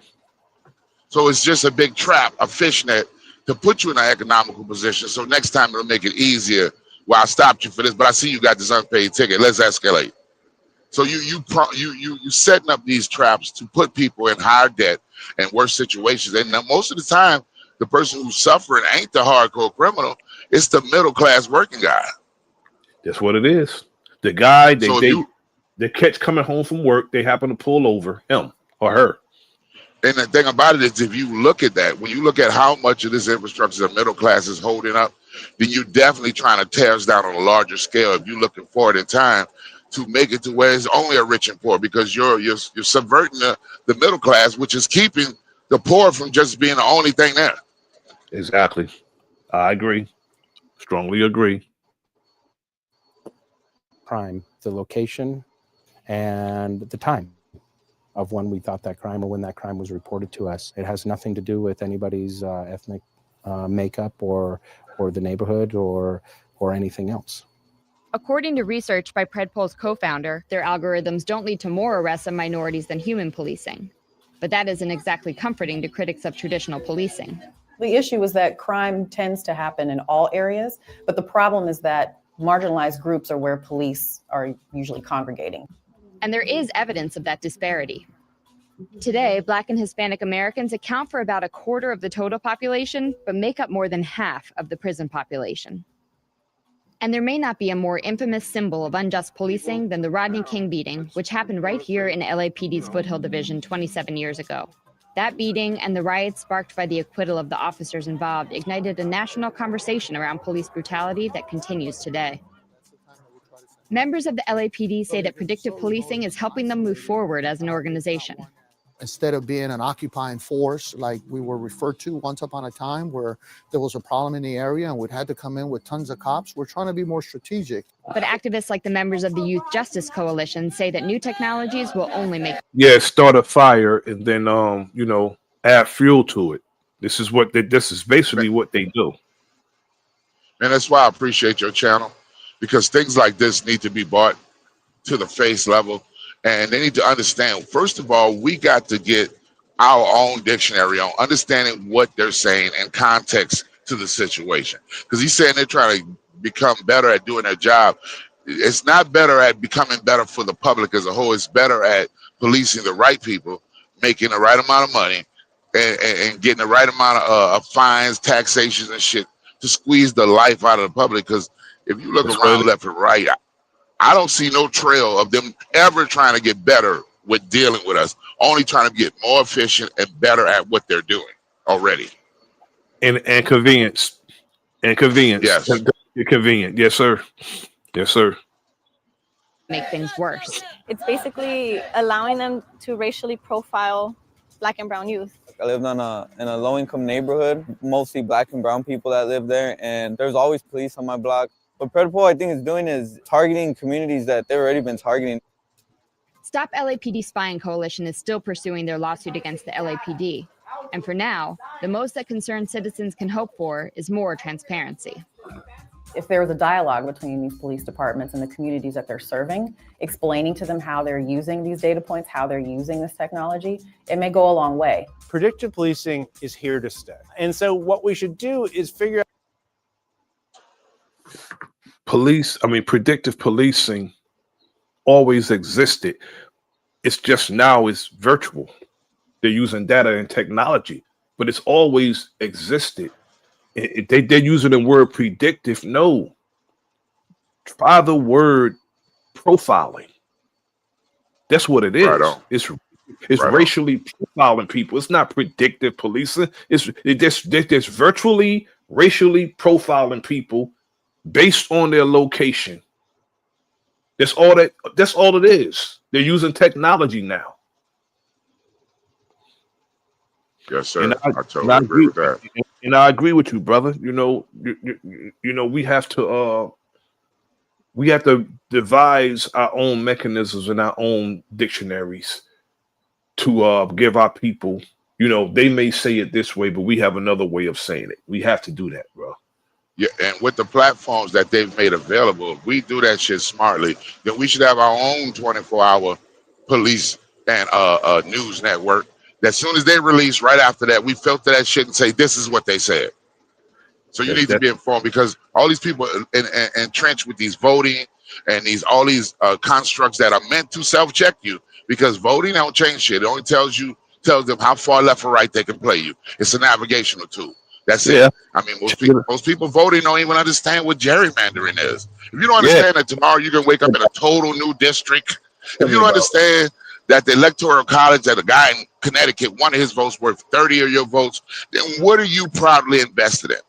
Because most people, when you ask them, do you vote, they're proud to tell you they vote. And I'm like, dude, if one of your votes is only, and this guy worth 30 of your votes or one, how do you feel you're making a dent in it? It's like you running a race with a guy who you got to beat him 30 times before you win one time. Absolutely, brother. Absolutely. They don't like that your district's getting too strong. They gerrymander you. They cut your district up. And now that strong district you built tomorrow morning don't even exist. You in some Republican side. You can't up and move your house. That's the problem that they're having in Texas now. With the I live in Dallas. I'm in Dallas. That's the problem that they're having now.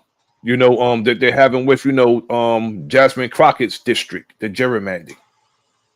That's exactly But you wouldn't believe, Mr. Nasir, every day when somebody brings me into their circle, because I don't like to intrude in people's space. But if somebody opens a line of conversation with me, somewhere in there, I'm gonna say, "Hey man, you vote, brother?" Yeah, I vote. The next question I always ask me, do you understand gerrymandering? Do you know this year alone nobody's answered that question? Wow. It hurts my feelings every time I say, I don't know what to do with my people. You want to be so involved in all these things that you served for years. And the only reason you do it, well, my mama voted, man. And, she believed in everybody should get their word. My grandfather was in it, but we fought hard for voting. No, you need to understand these constructs. You didn't fight hard for anything. You fight harder to represent yourself and to be controlled even more by letting them know your opinions. But show me one time where this thing's a serve you. Even when it was time to get rights, you weren't actually be treated equal. You would say, just be civil with me, man. Civil rights. I don't like none of that language. Absolutely. Can you imagine being in the ring, brother? You outpointed the dude, okay? You clearly outpointed him, but his 2 points was 30 points. his two punches he landed on you counted for 30, and you actually threw 30 punches, but he still outpointed you. Man, crazy. I was looking at the Tuskegee Airmen deal a few days ago, and I was looking into their stats because I was thinking about making some T-shirts about real greatness. These cats went like 189 missions, not losing one bomber, when these boys was losing 6 to 20 bombers a day. And I'm saying this is more proof that we can excel, operate at a whole nother level that these people can't even get to. Had Hitler losing his mind. Absolutely, and bro. you still not gonna give credit, and then your greatest get sent home and get syphilis, so they can't even breed and create more of them. Absolutely, crazy. Brother, it's a case of whether we accomplish, brother. They consider it a loss, bro. even if we're doing it on behalf of the people, bro. That's crazy. And the crazy part, some of our brightest minds are so entrenched in these belief systems. Well, you just got to keep fighting. You're only lucky to get 80, 75 years.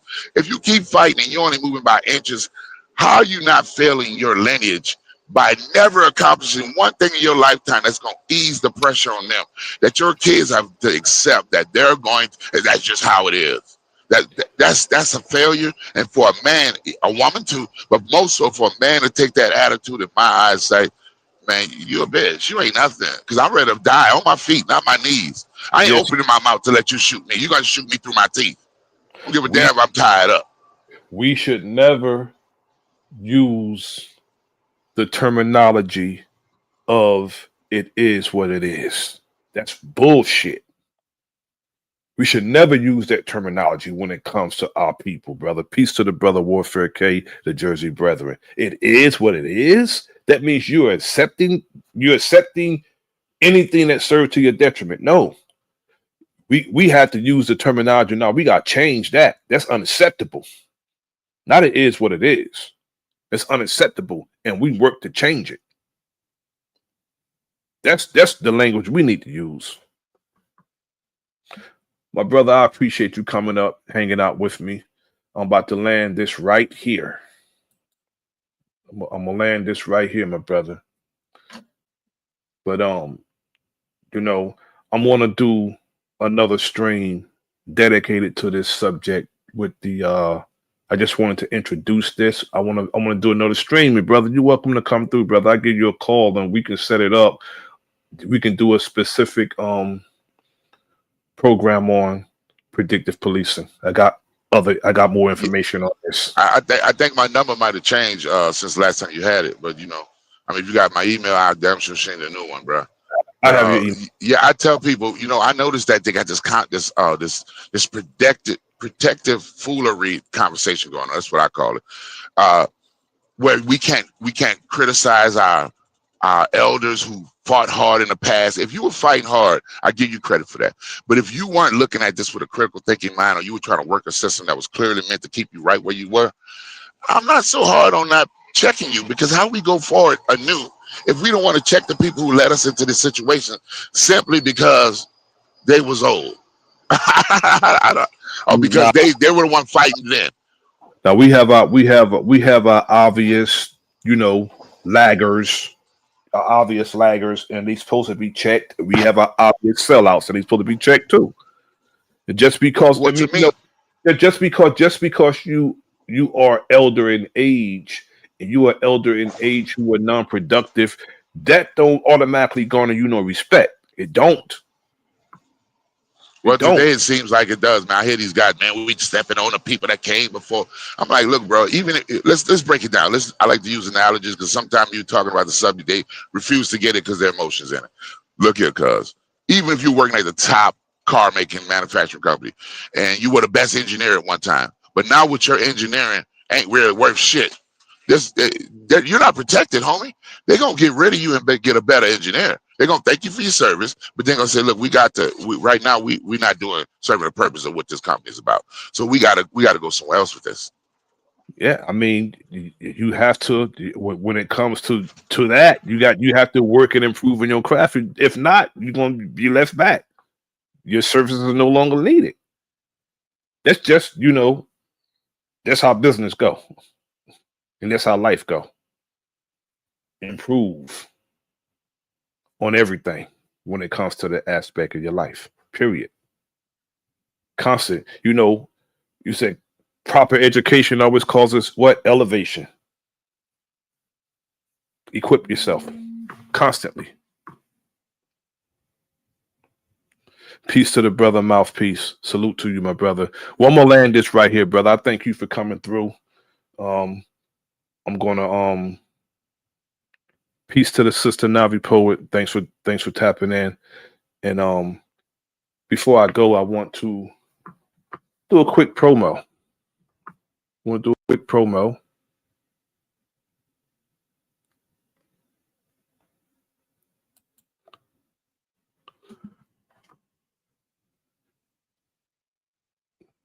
If you haven't gotten your copies of my wife's book, Fire 2, the finale.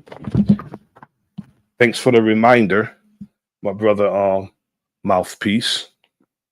If you haven't gotten your copies, get your copies